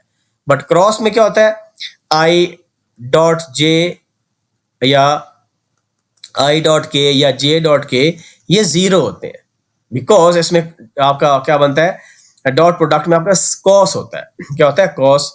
और ये जो आई डॉट जे है, आई आपका अलोंग एक्स एक्सिस होता है और जे अलोंग क्या होता है, वाई एक्सिस होता है। तो यहाँ पर 90 डिग्री बनता है और कॉस 90 क्या होता है, 0 होता है। दैट इज वाई आपके पास 0 आ गया। और ये सेल्फ जो है आई डॉट आई, ये आपके मतलब है कि अगर ये आई है, दूसरा भी आई है, दोनों में एंगल 0, कॉस 0 1 के बराबर होता है। सिमिलरली ये जो क्रॉस प्रोडक्ट है, अगर आप आई क्रॉस आई निकालोगे, you will get 0 answer. I cross I क्या होता है, आई क्रॉस आई सेल्फ जो है वो 0 होता है, आई क्रॉस जे के बराबर है। और ये बाय द वे 0 क्यों होता है, उसकी वजह ये कि भाई आई भी इधर डायरेक्शन में है, दूसरा आई भी इधर है, एंगल 0 और साइन 0 इसमें होता है ना, क्रॉस में होता है A B sine theta, sine 0 0 होता है। That is why cross product of same का 0 होता है, डॉट सेम का 1 होता है, और बाकी में बता दिया। तो ये क्या आ जाएगा, जे इंटू माइनस या minus common, J dot J कितना होता है, 1 होता है, तो नेगेटिव 1 क्या आ जाएगा, आंसर आ जाएगा। आई ट्राइड माय बेस्ट कि आपको मैंने थ्योरी इसकी बता दी। So negative 1 is the right answer. Next आपके पास है मैग्नीट्यूड ऑफ सेंट्रीपिटल फोर्स। हमें फार्मूला तो पता है M V square by R होता है, लेकिन डायरेक्ट उसमें कोई नहीं लिखा हुआ है, एम वी स्क्वायर लिखा हुआ है, तो ये तो वैसे गलत है। तो इसको हमें सिंप्लीफाई करना है पहले, ठीक है। जो थर्ड वन है that is F C is equal to, हमने जो पढ़ा हुआ है वो एम वी स्क्वायर, हो सकता है फार्मूला आपको गिवन भी हो। लेट्स चेक इट हियर कि भाई इसमें, क्योंकि ये उधर से मैंने लिया है, इस पेपर से लिया, पेपर के नीचे देखें एमसीक्यूज गिवन है आपको। ये देखें ए बी कॉस थीटा के बराबर है, ए बी साइन थीटा के बराबर है, और ये फ्लक्स गिवन है, अनसर्टेनिटी क्या है, absolute uncertainty, number of vibrations है, ये आपकी रीडिंग है, ठीक है। और v is equal to R omega भी गिवन है, g की वैल्यू भी गिवन है, w equal to M G भी गिवन है, kinetic energy l is equal to I omega. तो कितना जबरदस्त काम हो गया। अभी हम देखेंगे कि देखें ये हमारे डॉट और क्रॉस में ये फार्मूला यूज हो रहा था, डॉट में ये हो रहा था, और इसी तरह जी की वैल्यू गिवन है, ये अभी हमने यूज किया इसको, काइनेटिक एनर्जी का है, ये आगे यूज करेंगे। तो सारे फार्मूले गिवन है, v is equal to R omega भी गिवन है, ठीक है। तो काफी जिंदगी आसान आपकी हो जाएगी इस फार्मूलों से, ठीक है जी। तो इसका मतलब है कि F C is equal to M V square R, ये आपको पता होना चाहिए, और v is equal to R omega उसने प्रोवाइड किया हुआ है फार्मूला शीट के अंदर। जस्ट प्लग इन हेयर, तो m और क्या आ जाएगा, v का स्क्वायर करेंगे तो r स्क्वायर ओमेगा स्क्वायर, और नीचे भी क्या, नीचे आ रहा है, एक r से कट गया, we will get M R into omega का स्क्वायर। ये आपके पास उसकी मैग्नीट्यूड आ गई, मैक्सिमम वैल्यू, ठीक है, एम आर ओमेगा का स्क्वायर। मैग्नीट्यूड कितनी आ गई, एम आर ओमेगा का स्क्वायर, यानी a is the right answer. तो v is equal to R omega given था फार्मूला शीट के अंदर, तो जिंदगी आसान होगी या नहीं होगी, होगी। If the length of the blade of fan is increased, then its rotational speed at the same voltage and current, यानी करंट वोल्टेज सेम है, अगर उसके फैन की जो ब्लेड की लेंथ है इंक्रीज कर ली जाए तो रोटेशनल स्पीड कम होगी कि बढ़ेगी। अब ये ओमेगा होती है, तो इसको करने के लिए उसने फार्मूला हमें दिया हुआ था, कौन सा फार्मूला, ये वाला रोटेशनल स्पीड का फार्मूला मैं दिखाता हूँ आपको, जो उसने बताया हुआ हमें। ये formula L is equal to I omega, L क्या है, एंगुलर मोमेंटम है, और I क्या है, मोमेंट ऑफ इनर्शिया है, और ओमेगा क्या है, ये आपकी रोटेशनल स्पीड है। So L is equal to I omega, अगर उसने फार्मूला में बताया हुआ है आई ओमेगा, तो जब हम ब्लेड का साइज इंक्रीज करेंगे तो उसका मैस इंक्रीज होगा। साइज इंक्रीज करने से मैस बढ़ेगा, और मैस बढ़ने से इनर्शिया भी बढ़ेगा। व्हाई? बिकॉज इनर्शिया क्या होता है? एम आर स्क्वायर होता है, डिपेंडिंग ऑन डिफरेंट ऑब्जेक्ट्स। तो भाई जब मैस बढ़ रहा है तो इनर्शिया भी बढ़ेगा। और आपको पता है दोनों चीजों को क्या है? प्रोडक्ट। और एंगुलर मोमेंटम क्या होता है? कांस्टेंट रहता है। तो यहां से अगर हम ओमेगा देखें, that is equal to L over I, and that is omega जो रोटेशनल स्पीड है inversely proportional to moment of inertia. तो मैस बढ़ाएंगे, इनर्शिया बढ़ेगा। ब्लेड का मैस यानी उसकी लेंथ बढ़ाएंगे तो जाहिर से उसका मैस बढ़ेगा, मैस बढ़ेगा उसका इनर्शिया बढ़ेगा, तो रोटेशनल स्पीड क्या होगी? कम होगी। लिहाजा आपकी स्पीड क्या होगी? डिक्रीज होगी। क्या होगी? डिक्रीज। तो स्पीड विल डिक्रीज आ जाएगा। अच्छा, ये विल इंक्रीज है, विल डिक्रीज है, विल बिकम कांस्टेंट, तो ये decrease answer, B is the right answer. ठीक हो गया? नेक्स्ट आपके पास है two bodies A and B have the same masses, have same masses and velocities in the ratio this velocity ratio given है, masses same है, आपने kinetic energy बतानी है। ये काफी मशहूर क्वेश्चन है और ये एक आता भी रहता है एग्जाम के अंदर। क्वेश्चन नंबर 6 है। इसको हम कैसे करेंगे? देखिए, आपके पास वेलोसिटी की जो रेशियो है तो वो आपको गिवन है 1:2। ये वेलोसिटीज की रेशियो है, v1 over v2 कह देते हैं। ठीक है, let me check it again, 1:2 ही है क्योंकि ना चीजें भूल जाती हैं। ये देखें ना, गड़बड़ कर दी, रेशियो 2:1 लिखा हुआ था। क्या लिखा हुआ था? In the velocities 2:1, 2:1। ठीक है जी, तो ये मैंने 1:2 लिख दी, तो थोड़ा सा गड़बड़ हो गया। तो ये 2:1 है। क्या है? 2:1 मतलब 2/1। ये गिवन है आपको।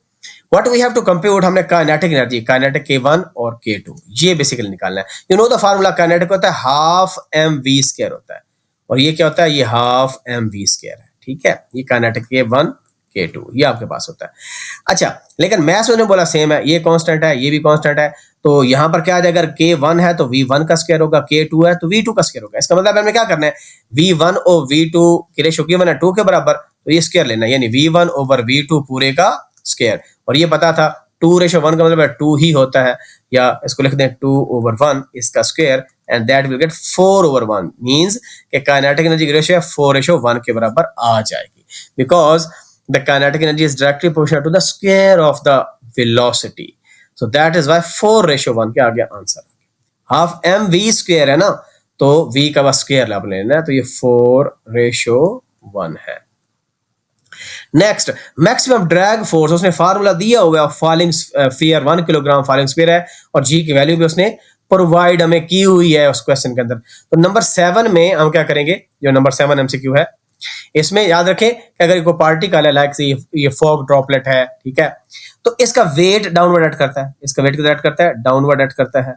और इस पर जो ड्रैग फोर्स है अपोज करती है, क्योंकि ड्रैग फोर्स वो अपवर्ड एफ ड्रैग अप्लाई होगी, एफ ड्रैग अपवर्ड एक्ट करेगी, मोशन को अपोज करेगी, तो ये फिर टर्मिनल वेलोसिटी से मूव करेगा। तो ये आपके पास उसने बोला कि इसका मैक्सिमम ड्रैग फोर्स कितनी होगी। मैक्सिमम पूछा, क्या पूछा? मैक्सिमम ड्रैग पूछा है, तो मैक्सिमम ड्रैग वेट के बराबर हो सकती है, इससे ज्यादा नहीं हो सकती। तो मैक्सिमम ड्रैग के लिए हम क्या करेंगे? F drag is equal to क्या करेंगे? Weight that is equal to mg। Mass उसने बताया कि वो 1 किलोग्राम है, 1 किलोग्राम मैस है, और जी की वैल्यू 9.8 है, तो सिंपल 9.8 न्यूटन आंसर आ जाएगा एफ ड्रैग फोर्स का। ठीक है जी। सो उसने ये फार्मूला भी आपको दिया हुआ था, W=mg वाला, जी की वैल्यू भी दी हुई है, सब कुछ उसने पेपर में दिया हुआ है। सो 9.8 इज द आंसर। 9.8 को 1 से मल्टीप्लाई करेंगे, फर्क नहीं पड़ता। ठीक है जी। So this is your answer. MCQ number 8 के अंदर उसने बस फार्मूला आपसे पूछा हुआ है। फार्मूला जो यंग्स मॉडुलस है ना, इसमें स्ट्रेस ओवर स्ट्रेन होता है। Stress is your F over A, ठीक है, जो प्रेशर होता है, और स्ट्रेन क्या होता है? डेल्टा एल ओवर एल होता है। ये उसका फार्मूला है, तो जस्ट नोटिस इट डाउन। ये देखें, एफ ओवर ए स्ट्रेस है और ये क्या है? स्ट्रेन है। So D is the right answer. अच्छा, इसको रीअरेंज भी किया जा सकता है। रीअरेंज कैसे किया जा सकता है? कि अगर मैं इसको नीचे आपको शो करना चाहूँ, इसके एक और भी फॉर्म होती है जो कि आपको पता होना चाहिए, दैट इज, ये देखें एफ बाय ए है ना, डिवाइडेड बाय हमने किया था, हम अगर ऐसे कर लें divided by L by L, फर्क नहीं पड़ता ना, नीचे ऐसे कर लें तो, और इसको हम ऐसे करें F over A multiply by, और ये रेसिप्रोकल होता है एल ओवर डेल्टा एल। सो ये हमारे पास यंग्स मॉडुलस की दूसरी फॉर्म बन गई, फोर्स मल्टीप्लाई बाय एक्सटेंशन जो कि लेंथ ओरिजिनल है, divided by A into delta L. Delta L को एक्सटेंशन कहा जाता है कि चेंज कितना हुआ, तो ये एफ एल ओवर ए डेल्टा एल, ये भी इसकी एक फॉर्म है। ठीक है, तो यहाँ पर देखें उसने थोड़ा लिखने की जरूरत कोशिश की, एफ एल, खैर एफ ए उसने लिख दिया और डेल्टा एल लिख दिया, लेकिन FL/A डेल्टा LB इसकी फॉर्म है। In adiabatic process which quantity remains constant, हमने क्या था कि जो एडियाबैटिक होते हैं उसमें कोई हीट सिस्टम में इंटर लॉस नहीं होती, ठीक है, रिमेन्स कांस्टेंट। तो इसका मतलब क्या है, तो फार्मूला हमारे पास बन जाएगा, ये मैंने आपको बताया था कि आपके पास ये जो एडियाबैटिक होता है, नो हीट इंटर और लीव द सिस्टम। तो फार्मूला क्या था कि Q is equal to work done plus क्या, डेल्टा U, चेंज इंटरनली। जब Q ही आपके पास जीरो है, जब Q ही, which quantity remains constant, heat constant रहती है। तो इसने, अच्छा, जो हीट है अकॉर्डिंग टू द फार्मूला आपका E is equal to mc², अगर आप देखें E is equal to mc², तो जो मैस है बेसिकली वो एनर्जी में कन्वर्ट होता है। तो अगर आपकी एनर्जी कांस्टेंट है, यानी हीट एनर्जी जो है वो बेसिकली, इसको ना मैस भी फिर कांस्टेंट है। So mass remains constant, temperature not remains constant, volume does not remain constant, ठीक है।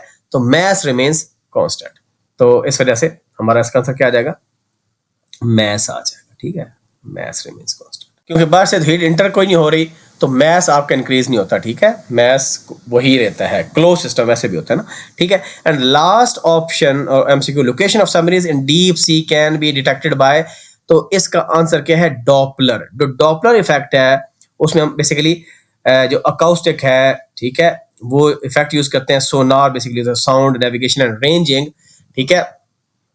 तो अकाउस्टिक जो वेव्स हैं वो बेसिकली भेजते हैं आपके सी के अंदर, और जो वेव जब हिट करती है टारगेट को तो वापस फिर रिफ्लेक्ट बैक होती है। तो रिफ्लेक्ट टाइम नोट किया जाता है, वो डिस्टेंस नोट किया जाता है बेसिकली, और उसमें शिफ्ट आती है फ्रीक्वेंसी और वेवलेंथ के अंदर, आपने पढ़ा होगा डॉपलर शिफ्ट के अंदर, इफेक्ट के अंदर। तो ये डॉपलर इफेक्ट की वजह से हम सोनार प्रिंसिपल यूज करके, sound navigation and ranging sonar, ठीक है, इसमें आपके पास ये अकाउस्टिक वेव्स पर ये डिपेंड करता है और ये भेजी जाती हैं, ठीक है, अल्ट्रासोनिक वेव्स जिस तरह होती हैं आपके पास। तो ये कॉम्पटन इफेक्ट वगैरह जो है ये तो यूज होता है कि लाइट की अगर पार्टिकल नेचर को शो करना है कि उसका मोमेंटम है। फैराडे लॉ क्या करता है, Faraday law of electromagnetic induction पे है, ठीक है, कि कॉइल में आपका करंट चेंज होगा तो इंड्यूस्ड ईएमएफ होगी। बर्नौली प्रिंसिपल, ये तो फ्लूइड्स के अंदर प्रेशर को बेसिकली कंप्यूट कर रहा होता है।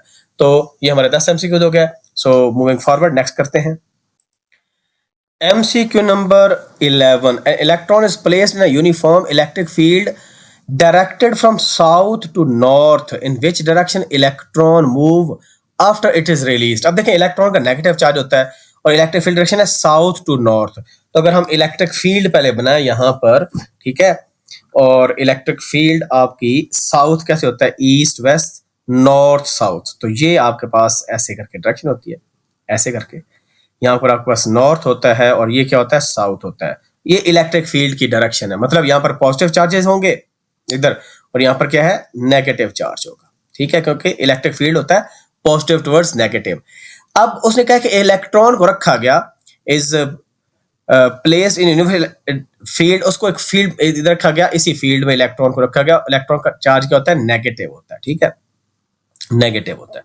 अब आप खुद बताएं कि ये इलेक्ट्रॉन किधर जाएगा, इलेक्ट्रिक फील्ड इस तरफ है लेकिन इलेक्ट्रॉन का चार्ज नेगेटिव है, क्या ये नेगेटिव की तरफ जाएगा, नेवर जाएगा, ये तो पॉजिटिव की तरफ जाएगा, ये अट्रैक्ट होगा टुवर्ड्स साउथ। तो electron will move towards south because electric field is directed from plus to minus. Since this is a negatively charged particle electron, it will move towards south, ये south की तरफ जाएगा। अगर ये positive होता, proton होता, फिर नॉर्थ की तरफ जाता, ठीक है, फिर इलेक्ट्रिक फील्ड की डायरेक्शन में ही जाता। So south is the answer.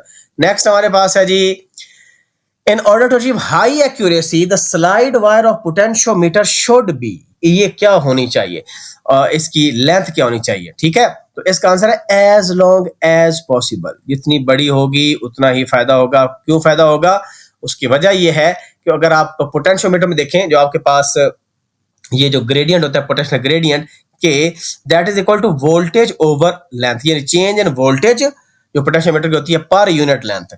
अब यहाँ पर जस्ट नोटिस इट कि ये ग्रेडियंट है और ये क्या gradient, basically rate of change है वोल्टेज का लेंथ से चेंज होना। जितनी लेंथ ज्यादा होगी, एरो का मतलब है कि लेंथ ज्यादा करते जाएंगे तो ओवरऑल आंसर ये ग्रेडियंट छोटा होता जाएगा, बिकॉज ये इसके इनवर्सली प्रोपोर्शनल लेंथ के। तो लेंथ बड़ी होगी, ग्रेडियंट छोटा होगा। ग्रेडियंट छोटा क्या शो करता है कि आप स्मॉलर मेजरमेंट्स इन वोल्टेज इजीली मेजर कर सकते हो, ज्यादा एक्यूरेट होगा, ज्यादा बेहतर होगा। सो जैसे जैसे लेंथ बढ़ेगी उतनी स्मॉलर चेंजेस इन वोल्टेज आप जो है उसको आराम से मेजर कर सकते हो। तो ये जो ओवरऑल फैक्टर है ये कम होना स्टार्ट हो जाएगा, मतलब ग्रेडियंट कम होगा। ग्रेडियंट कम होगा मतलब ज्यादा एक्यूरेट पोटेंशियोमीटर है, ज्यादा बेहतर बनेगा, एक्यूरेसी बढ़ेगी आपकी। So as long as possible इसका आंसर है। Two closely placed parallel wires are carrying current in opposite direction. देखो अगर अपोजिट डायरेक्शन आपकी होगी ना, अगर सेम डायरेक्शन होती है तो अट्रैक्ट होती है, अपोजिट का मतलब रिपेल होता है। अपोजिट में क्या होता है? रिपेल। ये होता कैसे है इसकी रीजन मैं आपको बताता हूँ कि ये रिपेल क्यों होगा। देखें आपके पास अगर आप ये देखें, ये दो कंडक्टर बना लेते हैं, तो इसका मैं आपको इंट्यूशन बनाता हूँ। ये एक कंडक्टर है और ये दूसरा कंडक्टर है, ठीक है। दो कंडक्टर्स हैं और एक में करंट की डायरेक्शन अपवर्ड है। लेट्स से कि यहाँ पर आपका करंट इसमें डाउनवर्ड जा रहा है, करंट आई की वैल्यू, इस एरो को चलो छोड़ देते हैं, ठीक है, एरो के कंफ्यूज ना करें आपको।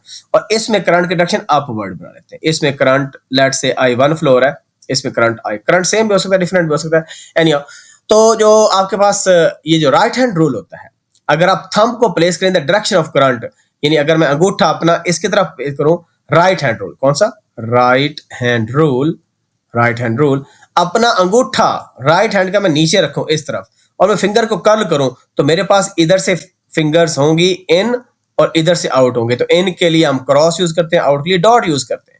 यानी अगर आप अपने अंगूठे को रखो इन द डायरेक्शन ऑफ और in the direction of current and curl करो फिंगर, तो हमेशा फिंगर कर्ल इधर से इन होंगे और वायर के नीचे से आउट होंगी, तो ये क्रॉस हो जाएगा, डॉट हो जाएगा। इसी तरह यहां पर भी सेम काम वही करो कि अब राइट हैंड के अंगूठे को रखो इस डायरेक्शन में और फिंगर को राइट हैंड कर्ल करो, तो नीचे से आपकी फिंगर जाएंगी, इधर से निकलेंगी, यानी जहां से इन हो रही है वहां पर क्रॉस आ जाएगा और जहां से आउट हो रही है वहां पर क्या हो जाएगा? डॉट। अब देखिए यहां पर मैग्नेटिक फील्ड बढ़ गई, अंदर मैग्नेटिक फील्ड क्या हो रही है? बढ़ गई, क्योंकि दोनों क्रॉसेस आ गए।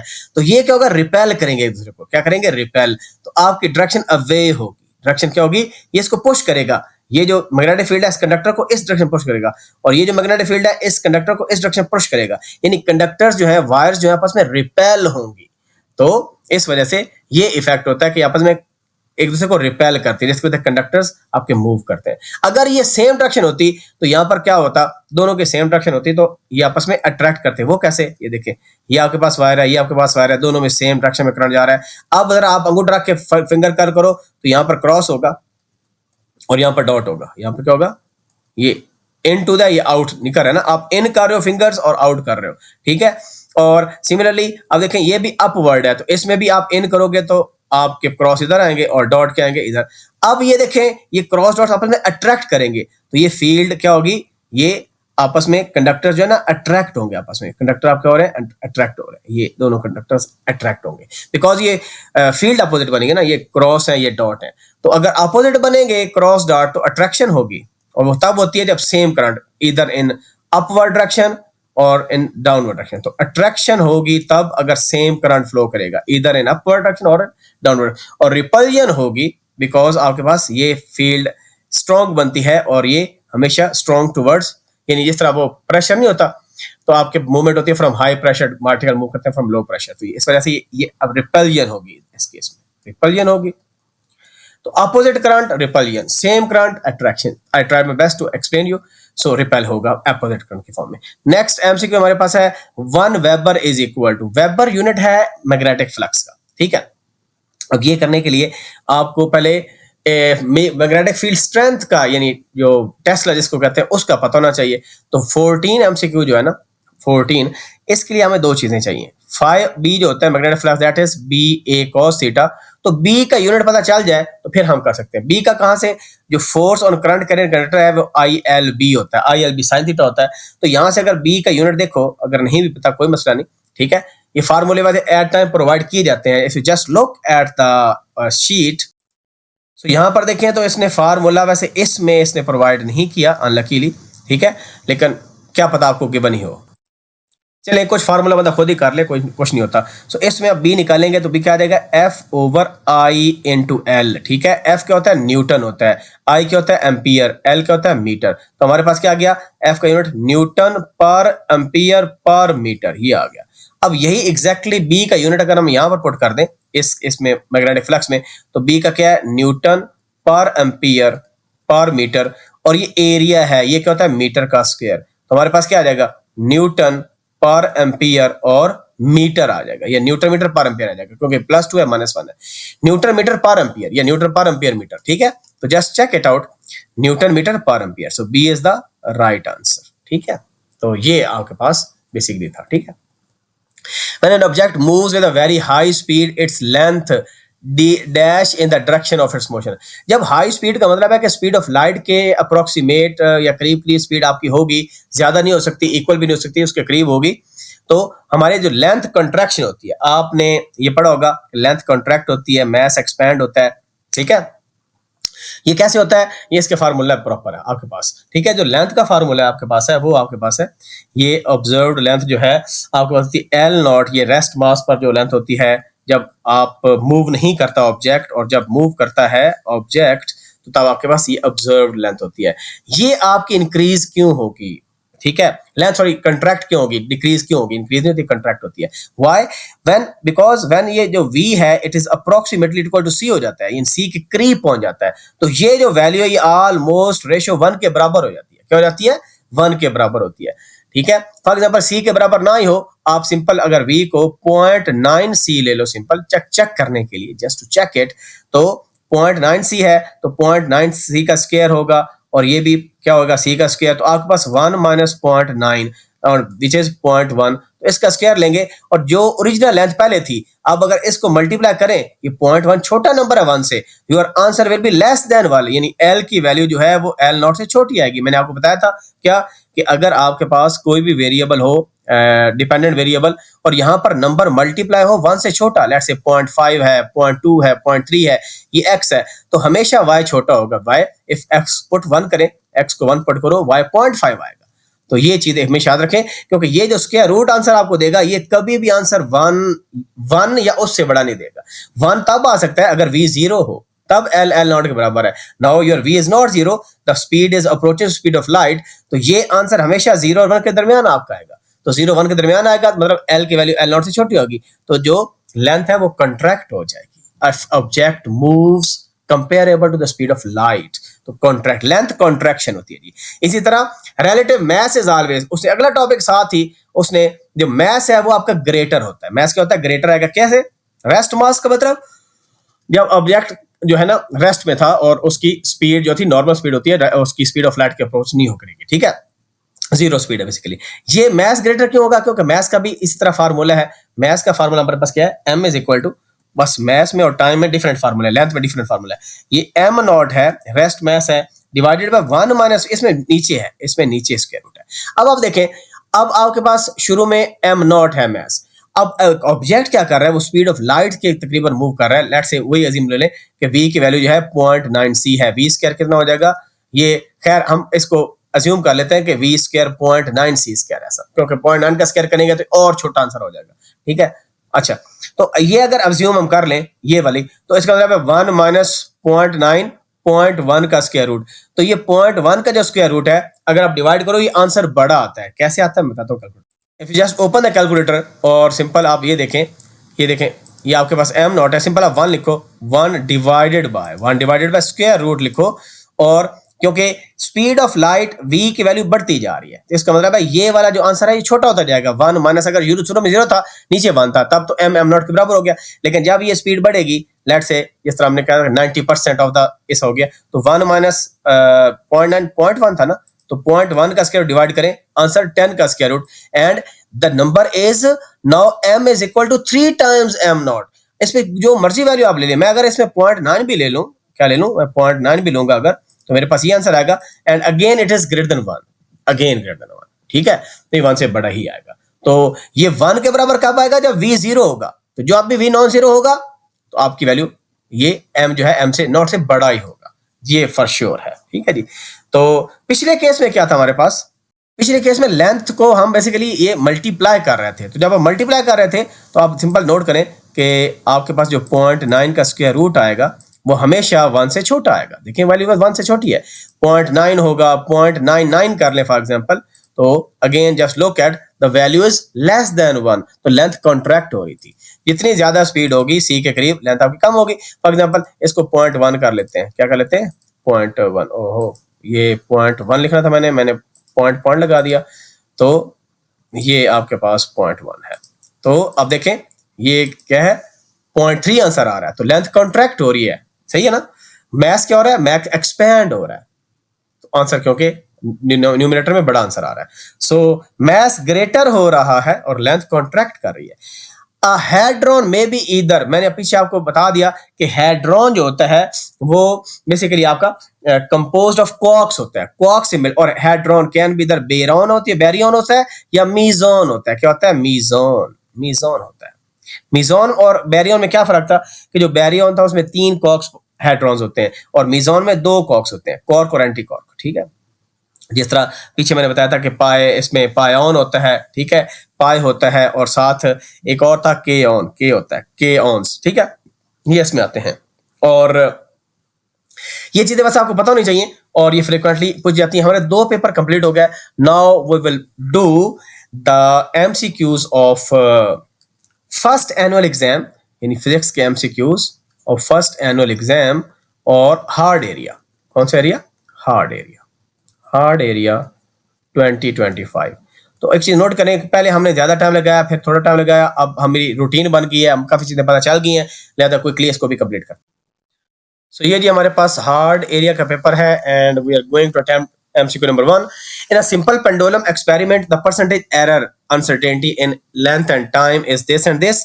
मैक्सिमम परसेंटेज एरर निकालना है। देखिए एल टी स्क्वायर फार्मूला लिखा हुआ है, ठीक है, और एल टी स्क्वायर क्या होता है किसका, खैर इसमें हमें मैस इनटू टाइम का स्क्वायर है बेसिकली, सर लेंथ टाइम का स्क्वायर है, हमें इसका नहीं पता है सच, क्योंकि एक्सेलरेशन का एल टी -2 होता है, ये एल टी स्क्वायर है। तो हम क्या करेंगे, जो अनसर्टेनिटी लेंथ में है उसका तरीका क्या होता है, उसको इसको ऐसे लिखेंगे, uncertainty in length plus uncertainty in T square. तो क्या फार्मूला होता है कि लेंथ में अनसर्टेनिटी है 0.1%, तो 0.1% एज इट इज आएगा। वजह क्या है उसकी, क्योंकि लेंथ में कोई पावर नहीं है, प्लस, ठीक है, जो एरर है टाइम के अंदर वो कितना है आपके पास 2% है, तो क्योंकि टी का स्क्वायर है तो जो ये पावर होगी वो परसेंटेज एरर से मल्टीप्लाई होगी, +2 पावर ये है, ये it will be multiply with percentage error in T, वो कितना है 2% है, वो कितना है 2%। तो ये तरीका होता है। तो 2 2 4, 4 + 0.1, 4.1% क्या आ जाएगा, आंसर आ जाएगा, ठीक है। इस तरह का न्यूमेरिकल भी कल हमने किया था।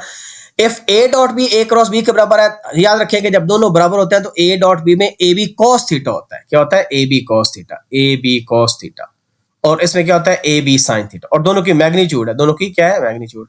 और ये तो देखें मैग्नीट्यूड, ये होती है स्केलर में, इसकी मैग्नीट्यूड है। साइन, इसका मतलब ए बी से कट जाएगा, और साइन और कॉस कब बराबर होते हैं, जब एंगल कितना होता है π/4, यानी 45 डिग्री जब हो तो साइन थीटा की वैल्यू 1/2 का स्क्वायर रूट होता है, और cos थीटा की वैल्यू भी क्या होती है, सेम होती है। तो π/4 पर दोनों वैल्यू सेम होती है, तो π/4 पर डॉट प्रोडक्ट और क्रॉस प्रोडक्ट की जो मैग्नीट्यूड है वो बराबर हो जाएगी, ठीक है जी।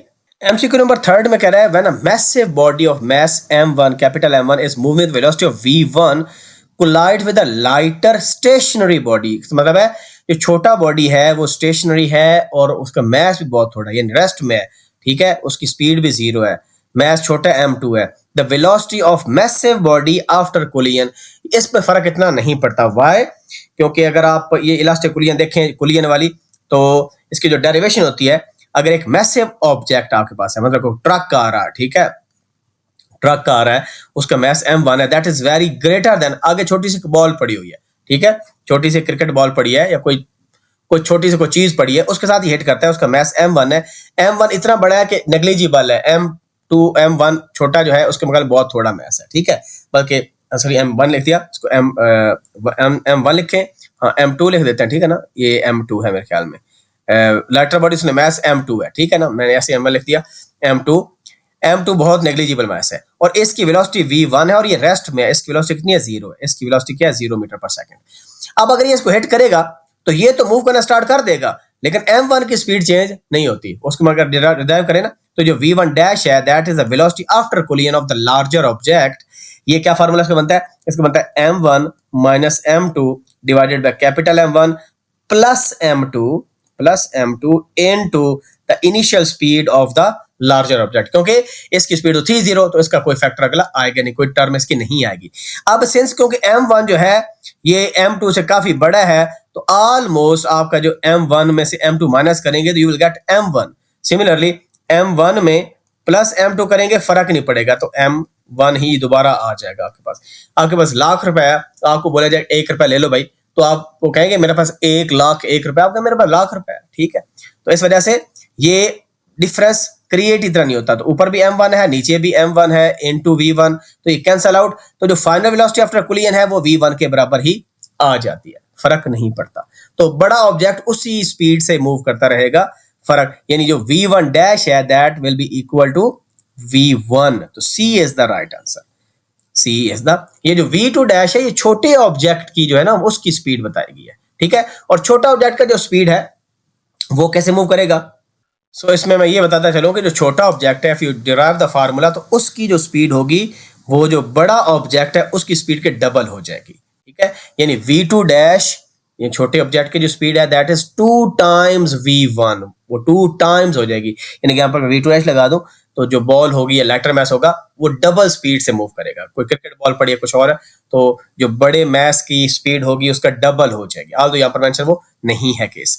Moment of inertia of a body spinning about its axis does not depend on, ये जो मूवमेंट ऑफ इनर्शिया किस पर डिपेंड नहीं करता, ये ऑलरेडी पिछले पेपर में आ चुका, क्योंकि hard area local area match करता है, ये हम देख चुके हैं, एमसीक्यू रिपीट हो गया। ये एंगुलर वेलोसिटी पर डिपेंड नहीं करता, मैस पर करता है, ओरिएंटेशन पर करता है, डिस्ट्रीब्यूशन पर भी करता है, ठीक है। So this is the right answer.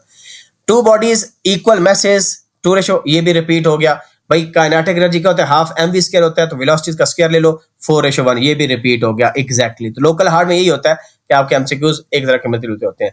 If the fluid said to be incompressible if its density is, अब देखें इनकंप्रेसिबल का मतलब कंप्रेस नहीं हो सकता। सो कंप्रेस तब भी नहीं होगा जब कांस्टेंट आपके पास क्या होगी, डेंसिटी, डेंसिटी कांस्टेंट रहती है, वो कंप्रेस नहीं होती, ठीक है। सो डेंसिटी इज कांस्टेंट, ठीक है। सिंपल से ये फ्लूइड मैकेनिक्स के अंदर ये रूल्स लिखे होते हैं, आइडियल जो आपके पास फ्लूइड होता है, density means constant. Equation of continuity is based on law of conservation of, ये मैस होगा कि मैस आपका सेम रहेगा।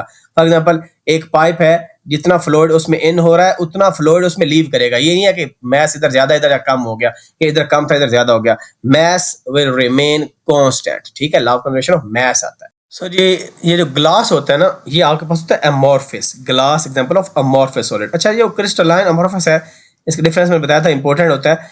जो आपके पास क्रिस्टलाइन होते हैं उसमें वेल ऑर्डर्ड स्ट्रक्चर होता है, ठीक है, और उसके जो एटम्स होते हैं वो ऑर्डर्ड होते हैं, हाईली ऑर्डर्ड होते हैं, और पैटर्न जो है ज्योमेट्रिक शेप है वो रिपीट होती है। जिस तरह के एग्जांपल्स है, सोडियम क्लोराइड आपके पास है, डायमंड है, ठीक है। इसी तरह आपके पास जो मेटल्स होती हैं, आयरन, कॉपर, गोल्ड वगैरह, क्वार्ट्ज, ये इसकी एग्जांपल है। सिमिलरली ये अमोर्फस सॉलिड होते हैं, इसमें डिसऑर्डर्ड होता है, इसमें कोई रेगुलर शेप होती है, स्ट्रक्चर नहीं होती, और रैंडम पैटर्न्स होते हैं, ठीक है।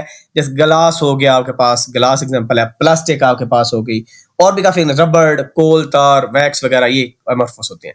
यंग मॉडुलस को फार्मूला लिखा हुआ है, रिपीट हो गया जी, तो ये फार्मूला हम पहले पढ़ के आ चुके हैं। तो हार्ड एरिया लोकल एरिया में बड़ी चीजें कॉमन होती है। A Carnot engine undergoes dash processes in one cycle, ठीक है। 4 होते हैं प्रोसेस, कौन कौन से होते हैं? पहले आपके पास होता है आइसोथर्मल एक्सपेंशन, पहले आइसोथर्मल होती है एक्सपेंशन, आइसोथर्मल एक्सपेंशन लिख रहा हूं। उसके बाद होता है एडियाबैटिक एक्सपेंशन होती है, क्या होती है? एडियाबैटिक एक्सपेंशन होती है। और फिर होती है आइसोथर्मल कंप्रेशन, आइसोथर्मल कंप्रेशन, और फिर एंड पर होती है आपके पास एडियाबैटिक कंप्रेशन, ठीक है। ये वैसे रिवर्सिबल प्रोसेस होता है कंप्रेशन। तो ये 4 स्टेप्स होते हैं एक ही साइकिल के अंदर, उसके बाद साइकिल रिपीट पर होता रहता है, ठीक है। ये 4 स्टेप्स है। तो ये 10 एमसीक्यू हो गया, बाकी हम अभी इसके बाद करते हैं। सो जी MCQ number 11, stars moving away from the earth show which shift. अच्छा याद रखें कि जब कोई एक सोर्स है वो ऑब्जर्वर से दूर जाता है, या आपके पास अगर अर्थ है और यहाँ पर कोई ऑब्जर्वर बैठा है और ये आपके पास स्टार है, and this star is moving away from the अर्थ, तो आपके पास जो वेव फॉर्म बनती है वो बेसिकली आपके पास उसकी वेवलेंथ इंक्रीज होती है। अगर मैं 2 वेव्स बनाऊं, आपके पास एक वेव मैं ये बनाता हूं ऐसे करके ये वेव बनाई, और this wave responds when star is moving away from that, यानी सी आपका सोर्स है, लाइट का सोर्स है, और ये अवे जा रहा है। जब अवे जाता है तो अवे के लिए आपके पास ये वेवलेंथ है, ठीक है। For example if you just notice wavelength बनती कितनी है, यहां से स्टार्ट करके हम ये पैटर्न यहां से दोबारा रिपीट हो रहा है इस जगह से, ठीक है। तो ये आपके पास वेवलेंथ है। तो जो ग्रेटर वेवलेंथ वाला पोर्शन होता है ना स्पेक्ट्रम के अंदर, वो रेड शिफ्ट है, वो रेड कलर वाला है। तो रेड शिफ्ट जो होती है उसमें आपके पास इंक्रीज इन वेवलेंथ शो करता है। जब भी सोर्स ऑब्जर्वर करीब आएगा और ये दूर जाएगा तो वेवलेंथ चेंज होती है, मींस फ्रीक्वेंसी चेंज होती है।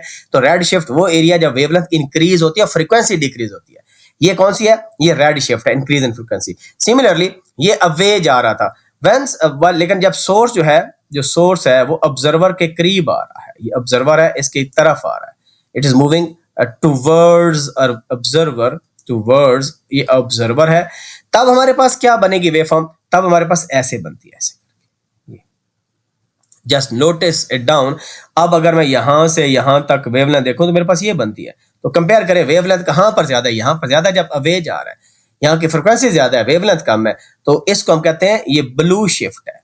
यानी ब्लू शिफ्ट तब होगी जब सोर्स ऑब्जर्वर के करीब आएगा या ऑब्जर्वर सोर्स के करीब जाएगा, फ्रीक्वेंसी आपकी ज्यादा बनेगी, यानी कंप्रेस हो रही है ना बेसिकली। दोनों ऑब्जेक्ट दोनों या मूव करें या एक मूव करे तो कंप्रेस हो रहा है बेसिकली। तो ये देखें, ज्यादा फ्रीक्वेंसी कम वेवलेंथ, तो कम वेवलेंथ स्पेक्ट्रम कौन सा होता है? ब्लू कलर होता है। ब्लू की फ्रीक्वेंसी है, वेवलेंथ कम होती है, रेड की ज्यादा होती है। तो इस वजह से रेड शिफ्ट आएगा जब अवे मोशन होगी सोर्स के ऑब्जर्वर से, और जब टुवर्ड्स होगी तो ब्लू शिफ्ट आएगा। तो ये डॉपलर शिफ्ट की बेसिकली क्या है? एप्लीकेशंस है। तो red shift is the answer. A negative charge particle is placed in a uniform electric field directed from south to north, ये रिपीट हो गया। In which direction the particle move released, तो जो आपको पता है ये क्या है? इलेक्ट्रॉन है, नेगेटिव चार्ज पार्टिकल। तो पिछले देखे ना, ये सारा जो है पीछे अभी हमने डिटेल के साथ इसको हमने ये किया था, ठीक है, ये शुरू में आया था इधर, तो ये रिपीट हो गया। ये देखें, ये इलेक्ट्रॉन लिखा हुआ है, अब उसने नेगेटिवली चार्ज पार्टिकल लिखा हुआ है। तो ये लोकल हार्ड में 19-20 का फर्क है, कुछ भी नहीं है। तो ये देखें, ये आपके पास इलेक्ट्रिक फील्ड है फ्रॉम साउथ टू नॉर्थ, ये नॉर्थ होता है, ये साउथ होता है, नेगेटिवली चार्ज। इसका मतलब है इलेक्ट्रिक फील्ड इधर है तो यहाँ पर प्लस होगा, यहाँ पर क्या होगा? माइनस होगा, बिकॉज प्लस से आउट लिखती है। और हमने नेगेटिव चार्ज पार्टिकल इलेक्ट्रॉन रखा, इलेक्ट्रॉन किधर जाना है? उसने साउथ में जाना है ना, क्योंकि पॉजिटिव पार्टिकल है, नेगेटिव अट्रैक्ट करेगा पॉजिटिव को, तो negative towards attracted towards the positive, so south की तरफ मूव करेगा। तो ये तो as it is simple answer हो गया। नेक्स्ट आपके पास है 100 ohm resistor is connected across a terminal of 10 volt battery, the power dissipation in the resistor. अच्छा, आप देखें 100 ओम है और वोल्टेज है, यानी आपके पास कितना? 100 ओम रेजिस्टर और वोल्टेज 10 है। आपके पास एक वोल्टेज सोर्स है या ये बैटरी है 10 वोल्ट्स की, और इसके साथ कनेक्टेड एक रेजिस्टर जो कि 100 ओम का है। कितने का है? 100 ओम का रेजिस्टर है। आप देख रहे हैं इसमें पावर कितनी डिसिपेट हो रही है, ये पावर कितनी कंज्यूम कर रहा है, कितनी डिसिपेट कर रहा है। तो जब आपके पास सिंपल आपके पास वोल्टेज सोर्स हो और रेजिस्टर हो, तो पी का फार्मूला क्या होता है? पी के 3 फार्मूले होते हैं, V I, I square R और वी स्क्वायर बाय आर। इसमें वोल्टेज है और रेजिस्टेंस है, तो हम simple V square by R use करेंगे ना, आसान फार्मूला। दोनों चीजें गिवन है, वी का स्क्वायर लें तो 10 का स्क्वायर कितना हो जाएगा? 100, और ये भी कितना? ये भी 100 है, तो कैंसिल होके 1 वाट क्या आ जाएगा? आंसर क्या आ जाएगा? आंसर। तो इस तरह हम आई स्क्वायर आर तब लगाएंगे जब करंट की इंफॉर्मेशन को, नहीं तो करंट भी पहले निकाल के कर सकते हैं, सेम आंसर आएगा। या P is equal to V I भी यूज कर सकते हैं, लेकिन उसके लिए हमें अगेन करंट निकालना पड़ेगा और ये वोल्टेज लेनी पड़ेगी, ठीक है। So it depends on the given scenario कि क्या गिवन है उसके हिसाब से। तो 1 what is the required answer, ठीक है। ऐसा यूनिट ऑफ मैग्नेटिक इंडक्शन, अब यहां पर बड़ा इंपॉर्टेंट है, जो मैग्नेटिक फ्लक्स डेंसिटी है एक वर्ड, जो मैग्नेटिक फील्ड स्ट्रेंथ है दूसरा वर्ड, या जो मैग्नेटिक इंडक्शन है, इन तीनों का एक ही मतलब होता है, और स्ट्रेंथ और मैग्नेटिक फील्ड को शो करते हैं, और इसका यूनिट क्या है? टेस्ला। टेस्ला एक होता है, टेस्ला वाकेंट। तो ये टेस्ला है।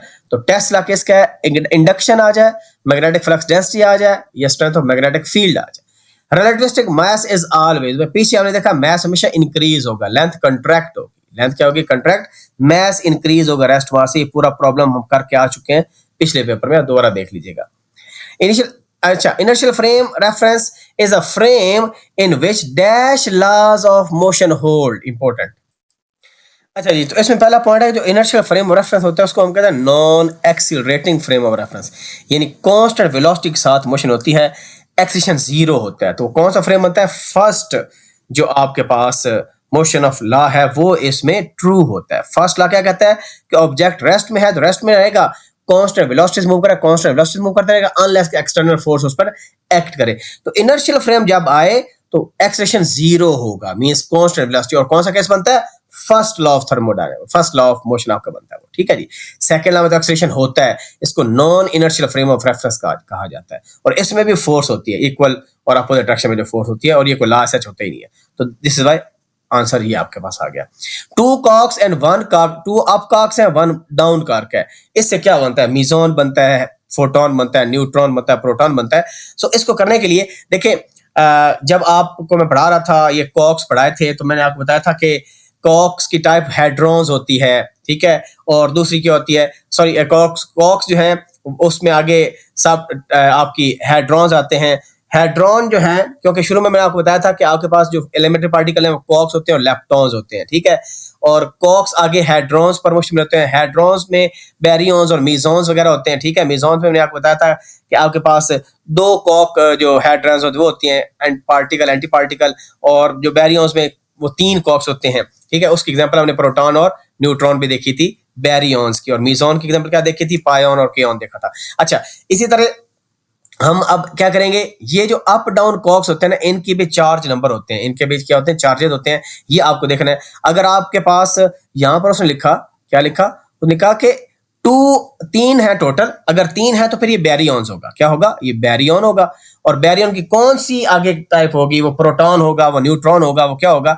उसको करने के लिए दो आप जो मूवमेंट करते हो तो आपकी चार्ज होता है 2/3e। अगर अप मूवमेंट किया आपने, फिर आपने अप की और फिर डाउन की, तो अप मूवमेंट के लिए 2/3 चार्ज होता है, ये चार्ज होता है प्लस का।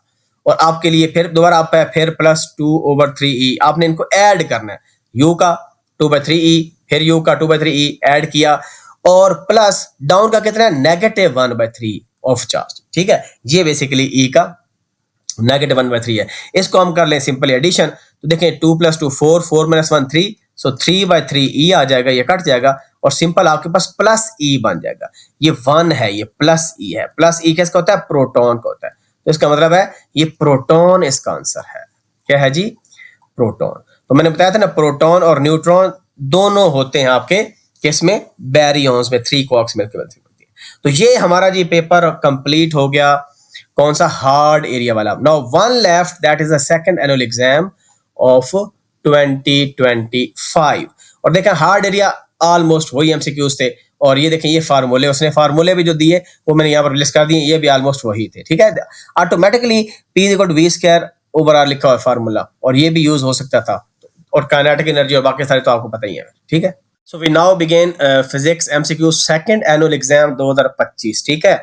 अब 3 पेपर हम कर चुके हैं, शायद आपकी बेस बन चुकी है, लेकिन हर पेपर को करने से नई चीजें ही बंदा सीखता है। बाय द वे कुछ चीजें रिपीट भी होती हैं। The unit of force in terms of base units भी बताना है। देखिए फोर्स क्या होता है, F = ma होता है, क्या ख्याल है, ma, और m का क्या होता है, किलोग्राम, और a का क्या होता है, मीटर पर square second. So kilogram metre पर स्क्वायर सेकंड, तो ये आपका क्या आ जाएगा, आंसर आ जाएगा, ठीक है। ये किलोग्राम, a का होता है ms-2 या m/s का square. So this is the right answer. The dimensions this represent, अब आपको करना पड़ेगा, इसको करने के लिए you have to start from the pressure. अब प्रेशर देखें, जो प्रेशर आपके पास होता है वो फोर्स ओवर एरिया होता है, फोर्स ओवर एरिया होता है। और फोर्स क्या होता है, फोर्स के अभी हमने देखा, अगर इसकी डायमेंशन देखें तो ये आपके पास फोर्स है, फोर्स का आ जाएगा m आ जाएगा, और साथ क्या है, LT-2 डिवाइडेड बाय एरिया कितना होता है, वो मीटर स्क्वायर होता है, तो ये L का स्क्वायर होता है, तो m आ जाएगा, और L स्क्वायर है, ये L के पावर 1 है, ऊपर जाके -2 हो जाएगा, तो हमारे पास आ जाएगा m × L - 1 और T-2। तो देखें ये मैच कर गया, इसका मतलब पहला ऑप्शन ही मैच कर गया, तो आगे जाने की जरूरत ही नहीं है। अगर वर्स्ट केस सिनेरियो में ये देखें, क्योंकि फोर्स लिखा हुआ था, फोर्स को हमें पता था mL-T-2 है, वो ये तो नहीं है ना, इस वजह से वो ना होता, फिर पावर देखते, और पावर डिपेंड कैसे पता, वर्क पहले निकालते, फिर पावर का, जो मैच कर जाए वो आपका आंसर है, ठीक है। गुड हो गया। अदरवाइज आप इसको याद भी कर सकते हैं, क्योंकि ये फ्रीक्वेंटली आस्क्ड क्वेश्चन है ना, कि प्रेशर, फोर्स, वर्क, पावर ये पूछे जाते हैं, तो इनका मेमोराइज करते हैं तो आपका टाइम भी सेव हो सकता है। Torque on a body is given by, ये R क्रॉस F होता है, क्या होता है, R क्रॉस, R क्या पोजीशन वेक्टर होता है, ये मूवमेंट आर्म होता है, और this is the right answer, बाकी नहीं है, ठीक है। F क्रॉस D नहीं है, ये नेगेटिव आंसर आता है। For a freely falling body, the vertical velocity at the 4th second, अब देखें इंपॉर्टेंट है, याद रखें जब भी हम किसी ऑब्जेक्ट को गिराते हैं ना जमीन पर, तो इनिशियली ये आपके पास ग्राउंड अगर है तो इनिशियली उसकी स्पीड 0 होती है, vi यहाँ पर क्या है, 0 मीटर पर सेकेंड, और जैसे जैसे ये ग्राउंड की तरफ जाएगी बॉल, इसकी स्पीड इंक्रीज होगी। तो हम देखना चाहते हैं कि जब t = 4 सेकेंड था तब इसकी स्पीड कितनी होगी। तो याद रखें स्पीड निकालने के लिए सिंपल जो बेसिक फार्मूला आपके पास है, vf = vi + at, इसको हम यूज करेंगे। और ए क्योंकि डाउनवर्ड ऑब्जेक्ट मूव कर रहा है, वो will treat A as plus G. हमारे पास आ जाएगा V I plus G T, ये फाइनल वेलोसिटी आ जाएगी। और इनिशियल वेलोसिटी क्या है, 0, तो सिंपल फार्मूला बन गया V F is equal to G T. बस ये फ्री फॉलिंग के केस में ये आपके पास फार्मूला है। अब जी की वैल्यू आपको पता है 9.8 होती है मीटर पर स्क्वायर सेकंड, ठीक है, वो आप लिख दें मीटर पर स्क्वायर सेकंड। और टाइम की वैल्यू बताई चौथे सेकंड में, तो 4 लिख दें। 10 चौक 40 तकरीबन, तो 40 के करीब क्या आ रहा है आंसर, एग्जैक्ट करना है तो आप कैलकुलेटर यूज कर लें। तो 40 करीब से आंसर कौन सा है, ये 40 पूरा है। ये तब होगा अगर जी की वैल्यू 10 होगी, तो लेकिन जी की वैल्यू 9.8 लिखी गई है। मैं बताता हूं आपको, पेपर भी दिखा देता हूं। तो देखें ये पेपर है, ये चौथा एमसीक्यू है। Just look at the formula, G value 9.8 है, तो जब जी वैल्यू 9.8 लिखी आए तो आप 10 नहीं लेंगे। एफ इज इक्वल एम में दिखा है फार्मूला, ये आपके पास रिलेटिविस्टिक मैथ्स लिखा है, जो कि मैथ्स क्या हो जाता है, बेसिकली इंक्रीज हो जाता है, ठीक है, जब ऑब्जेक्ट मूव करता है compare with speed of light. और ये इक्वेशन लिखी है V F equal to V I plus G T. इसमें देखिए वी आई क्या हो गया 0, V F equal to simple G T हो गया, दैट्स इट। जी की वैल्यू गिवन है, टाइम की वैल्यू गिवन है, जस्ट प्लग दिस फार्मूला। तो कितना आसान आपके पास हो गया। और ये कुछ पावर के फार्मूले भी यहाँ पर लिखे गए हैं। सो दैट इज वाई हम क्या करेंगे, ये जो जी की वैल्यू 9.8, इसको हम मल्टीप्लाई करेंगे विद 4 सेकंड्स, विद 4 सेकंड कितनी हो गई, तो आंसर इज 39.2 मीटर पर सेकेंड। सो ये D is the right answer हमारे पास आ जाएगा, ठीक है, ये वाला समझ आ गई कि अगली भी गई। The maximum range of projectile obtained when launch angle. अब आपको रेंज का फार्मूला उसने प्रोवाइड नहीं किया, आपको खुद रेंज का फार्मूला आना चाहिए। सो रेंज का फार्मूला होता है V I square sine 2 theta over G, और हमने क्या निकालनी है, मैक्सिमम रेंज निकालनी है। सो हमारे पास जो रेंज होती है that is V I square sine 2 theta over G. और मैक्सिमम तब आ सकती है जब ये वाला जो एंगल है, ये एंगल सर कह रहा हूं, ये वाली वैल्यू मैक्सिमम हो। साइन मैक्सिमम को पता है कितना होता है, 1 होता है। और 1 कब आ सकता है, जब ये एंगल 90 डिग्री हो। जब साइन 90 हो तो हमें पता है साइन 91 होता है। तो इसका मतलब है ये जो 2 थीटा लिखा हुआ है, 2 theta must be equal to 90 degree, और थीटा कितना होना चाहिए 45, 2 जाके डिवाइड हो जाएगा। यानी अगर हम एंगल 45 डिग्री लें तो साइन 90 बन जाएगा, और साइन 91 होता है, तो तब आपके पास जो रेंज मैक्सिमम हो जाएगी R max that is equal to vi square over g, because sin की वैल्यू वेरी करती है बिटवीन -1 to 1, तो मैक्सिमम वैल्यू क्योंकि 1 है, बाकी वैल्यूज आएंगे तो ये आंसर कम होता जाएगा। तो जब आपके पास मैक्सिमम रेंज आती है लाइक दिस, तो ये आपके पास ये तब ही आ सकती है। सॉरी, ये मैंने हाइड कर दी। रेंज अगर आप करेंगे मैक्सिमम रेंज, तो ये तब भी मैक्सिमम रेंज मिल सकती है जब एंगल कितना होगा, लॉन्च एंगल 45 डिग्री होगा। तो ये सिंपल सा एक क्वेश्चन था, लेकिन यह तब भी हो सकता था जब आपको पता हो कि साइन ऑफ 2 थीटा एंगल होता है, थीटा 45 होगा तो 90 डिग्री बन जाएगा। So C B is the right answer हमारा आ जाएगा, ठीक है जी। ये the SI unit of angular velocity, देखो एंगुलर वेलोसिटी क्या होता है, डिस्प्लेसमेंट आपका, ये जो वेलोसिटी होता है ना, v इज इक्वल टू आपके पास होता है जी, जो एंगुलर वेलोसिटी होती है that is omega is equal to theta by T. Theta by T rate of change of angular displacement actually होता है।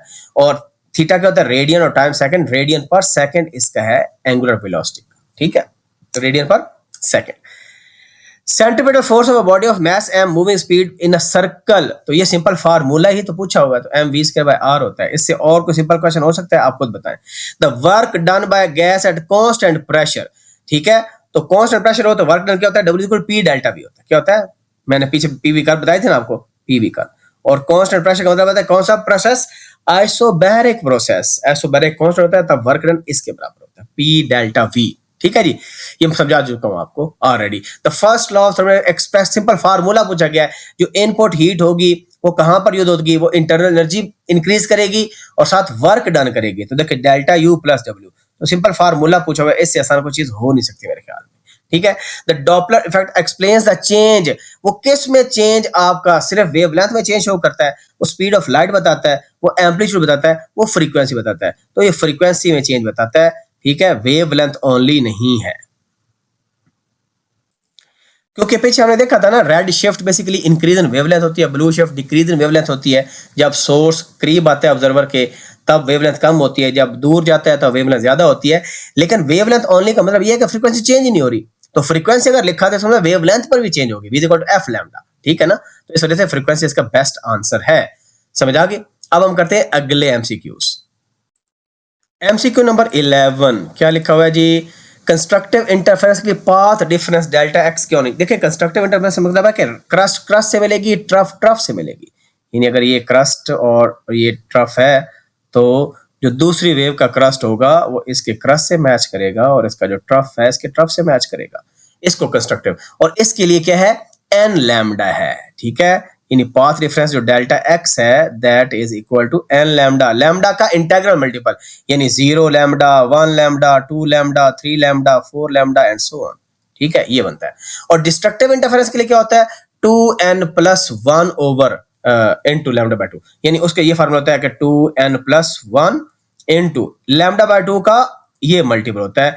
ये कब होता है, जब डिस्ट्रक्टिव होता है, आउट ऑफ फेज जब हो। ये किसके लिए, डिस्ट्रक्टिव इंटरफेरेंस के लिए ये पाथ डिफरेंस होना चाहिए। तो इसमें जब n 0 होगा तो आपके पास पाथ लैम्डा बाय 2 होगा, n 1 होगा तो ये बस ऑड मल्टीपल्स हैं, तो 3 lambda by 2, 5 lambda by 2 and so on. तो इस तरह इसमें इंटीग्रल मल्टीपल है, 0, 1, 2, 3 लैम्डा के मल्टीपल्स हैं। या इसका एक और तरीका भी लिखा जाता है, इसको लिखा जाता है n+1/2 इंटू लैम्डा। ऐसे भी इसको आप लिख सकते हो, 2 से डिवाइड कर दो ना, इस 2 से डिवाइड कर दो तो ये बन जाएगा। तो ये डिस्ट्रक्टिव के लिए, और कंस्ट्रक्टिव के लिए सिंपल क्या है, n lambda, that's it. Next आपके पास है जी electric field intensity is defined, है simple formula is equal to क्या होता है, F/Q, फोर्स और यूनिट चार्ज जो लगती है उसको इलेक्ट्रिक फील्ड इंटेंसिटी कहते हैं, कि एक चार्ज पर कितनी फोर्स लग रही है। Simple 100 ohm resistor connected to, ये पीछे हम कर चुके हैं, ये रिपीट हो गया इसका आंसर। यहाँ पर अब है कि अच्छा इसमें 10 रेजिस्टर और 10 वोल्ट है, उसमें पहले 100 ओम था। तो ये फार्मूला देखें, तीनों फार्मूले से बता दिए। हमारे पास क्या इन्फॉर्मेशन है, हमारे पास रेजिस्टर की और वोल्टेज की है, तो पावर हम कैसे निकालते हैं बता दिया था पीछे, P is equal to V²/R से करेंगे, V²/R से करेंगे। अब इसमें वोल्टेज कितनी है, 10 है, उसका स्क्वायर लेंगे तो 100 आ जाएगा। R की वैल्यू 10 है तो करें 10 वाट आंसर आ जाएगा, 10 वाट। सो C is the right answer. पहले जो पेपर में आया था वहां पर आपके पास रेजिस्टेंस की वैल्यू 100 थी, तो इस वजह से 1 वाट आंसर था उस केस में। Magnetic flux through surface area, formula है यार, B.A फार्मूला होता है। क्या होता है, B.A। सिंपल सा क्वेश्चन है। Lenses law states the induced impulses, भाई लेंसेज लॉ क्या कहता है, किस पर आपके पास, लेंस लॉ हमेशा चेंज को अपोज करता है, it opposes the change causing it, ठीक है। यानी अगर आप जो चेंज करे हो उस चेंज को वो अपोज करता है, ठीक है। करंट चेंज करेंगे तो वो वोल्टेज बेसिकली उस डायरेक्शन में करेगा। For example magnetic lines, force of lines आप इंक्रीज कर रहे हो तो वो डिक्रीज करने की कोशिश करेगा, आप डिक्रीज कर रहे हो वो इंक्रीज करने की कोशिश करेगा, and so on so forth. An inertial frame of reference lie, मैंने क्या बताया कि ऐसा फ्रेम होता है जिसमें आपके पास एक्सीलरेशन की वैल्यू 0 होती है, which is at rest, which is zero acceleration, yes, rest भी हो सकता है, कांस्टेंट वेलोसिटी से मूव भी कर सकता है, वेलोसिटी कांस्टेंट, लेकिन ये उसमें मेंशन नहीं कर रहा। तो ये क्या है, which, ये वेरिएबल एक्सेलेरेशन गलत है, तो which है जीरो एक्सेलेरेशन। जीरो एक्सेलेरेशन में आपके पास रेस्ट भी आ जाता है और आपके पास कांस्टेंट वेलोसिटी भी आ जाती है, दोनों चीजें आपके पास किस में आ जाती हैं, जीरो एक्सेलेरेशन के अंदर आ जाती है।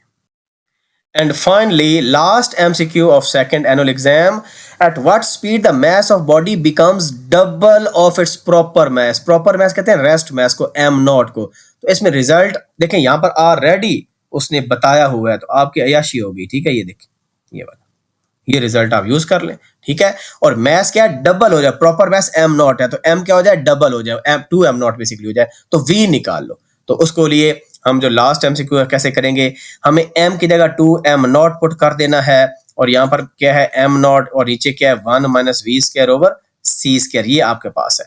और ये देखें m0 से कैंसल आउट हो जाएगा, वो लेफ्ट विद यहाँ पर हमारे पास 2 रह जाएगा, इज इक्वल टू 1/1 - v²/c²। अगला काम ये करते हैं कि we take square on both sides, तो हम स्क्वायर लेते हैं, तो इसका स्क्वायर 4 आ जाएगा, इसका स्क्वायर 1 रहेगा, ये स्क्वायर रूट कैंसिल, 1 - v²/c² आपके पास आ जाएगा। नेक्स्ट थिंग, क्योंकि हमने v निकालना है तो इनको हम क्या करते हैं, क्रॉस मल्टीप्लाई करते हैं, ये इधर आ जाएगा, हमारे पास आ जाएगा 1 - v²/c² इज इक्वल टू 1/4 आ जाएगा, क्योंकि ultimate goal is to compute v। तो इसको इधर ले आते हैं और इसको इधर ले आते हैं, तो हमारे पास जब इधर जाएगा जाके प्लस हो जाएगा v²/c², और 1/4 को इधर ले आएंगे 1 - 1/4, क्योंकि आपको पता है a is equal to b और b is equal to a, फर्क नहीं पड़ता कि जहां पर लिखें, ठीक है, क्योंकि अननोन हम लेफ्ट साइड पे लिखते होते हैं। अब next thing is we have to compute v, तो v²/c², इसको सिंपलीफाई करें, 1 - 4 तो 4 1 4 - 1 3/4, कैलकुलेटर का यूज भी आप कर सकते हो, इससे कोई मसला नहीं है। अब आप you have to take square root on both sides, तो हमारे पास क्या आ जाएगा ये v स्क्वायर है और ये कितना है 3/4 और ये c स्क्वायर आ जाएगा। टेक स्क्वायर रूट और पॉजिटिव वेलोसिटी लेंगे अब, क्योंकि वेलोसिटी नेगेटिव नहीं होती, तो हमारे पास क्या आ जाएगा v इज इक्वल टू आ जाएगा 3 का स्क्वायर रूट ओवर 2 इंटू सी। यानी स्पीड ऑफ लाइट की इस वैल्यू के बराबर होनी चाहिए 3 का स्क्वायर रूट बाय 2, तो तब आपके पास, और ये 1 से कम बनती है वैल्यू, 1 से कम बनती है क्योंकि ये 2 आया होगा ना। अच्छा, तो इसका मतलब है 3 का स्क्वायर रूट बाय 2 इंटू सी। अगर आपके पास इतनी वेलोसिटी हो ऑब्जेक्ट की, 3 का स्क्वायर रूट बाय 2 इंटू सी, तो तब आपके पास जो मैथ है वो डबल हो जाएगा, क्योंकि मैथ क्या होता है, इंक्रीज होता है, ग्रेटर होता है। Let's see the calculator for example. So ये हमारे पास कैलकुलेटर है जी। इसमें अगर मैं सिंपल देखूं कि वैल्यू एक्चुअली आती कितनी है, 3 का स्क्वायर रूट बाय 2, ये वही मेरे 0.866 ही आएगा, जैसा साइन में भी साइन 60 डिग्री इसके बराबर होती है वक्र में। ठीक है, यहाँ पर स्क्वायर रूट था, let's put square root here और डिवाइडेड बाय 2 करेंगे, तो हमारे पास देखें वैल्यू आ गई 0.866, यानी इतनी स्पीड ऑफ लाइट के करीब पहुंचे। 0.866 मतलब है 86% तकरीबन। ठीक है, अगर ऑब्जेक्ट की स्पीड होगी तब उसका मास क्या हो जाएगा, डबल हो जाएगा। गॉट इट और नॉट?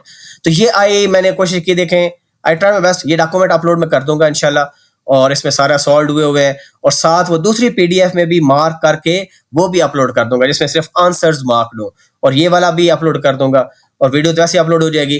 तो ये आपको काफी हेल्प करेंगे इंशाल्लाह एग्जाम में। अपना ख्याल रखें। वीडियो पसंद आई तो यार सब्सक्राइब बनता है, आप क्या ख्याल है आपका? वैसे भी तो आपकी मर्जी है, बादशाह लोग हैं आप। अगर सब्सक्राइब करना है बाद में, क्योंकि कुछ लोग जब वो कहते हैं ना काम हो जाता है फिर तू कौन मैं कौन, फिर लोग अनसब्सक्राइब कर देते हैं, फिर करें ही ना। फिर सब्सक्राइब करने का बिलीव में कोई फायदा नहीं है।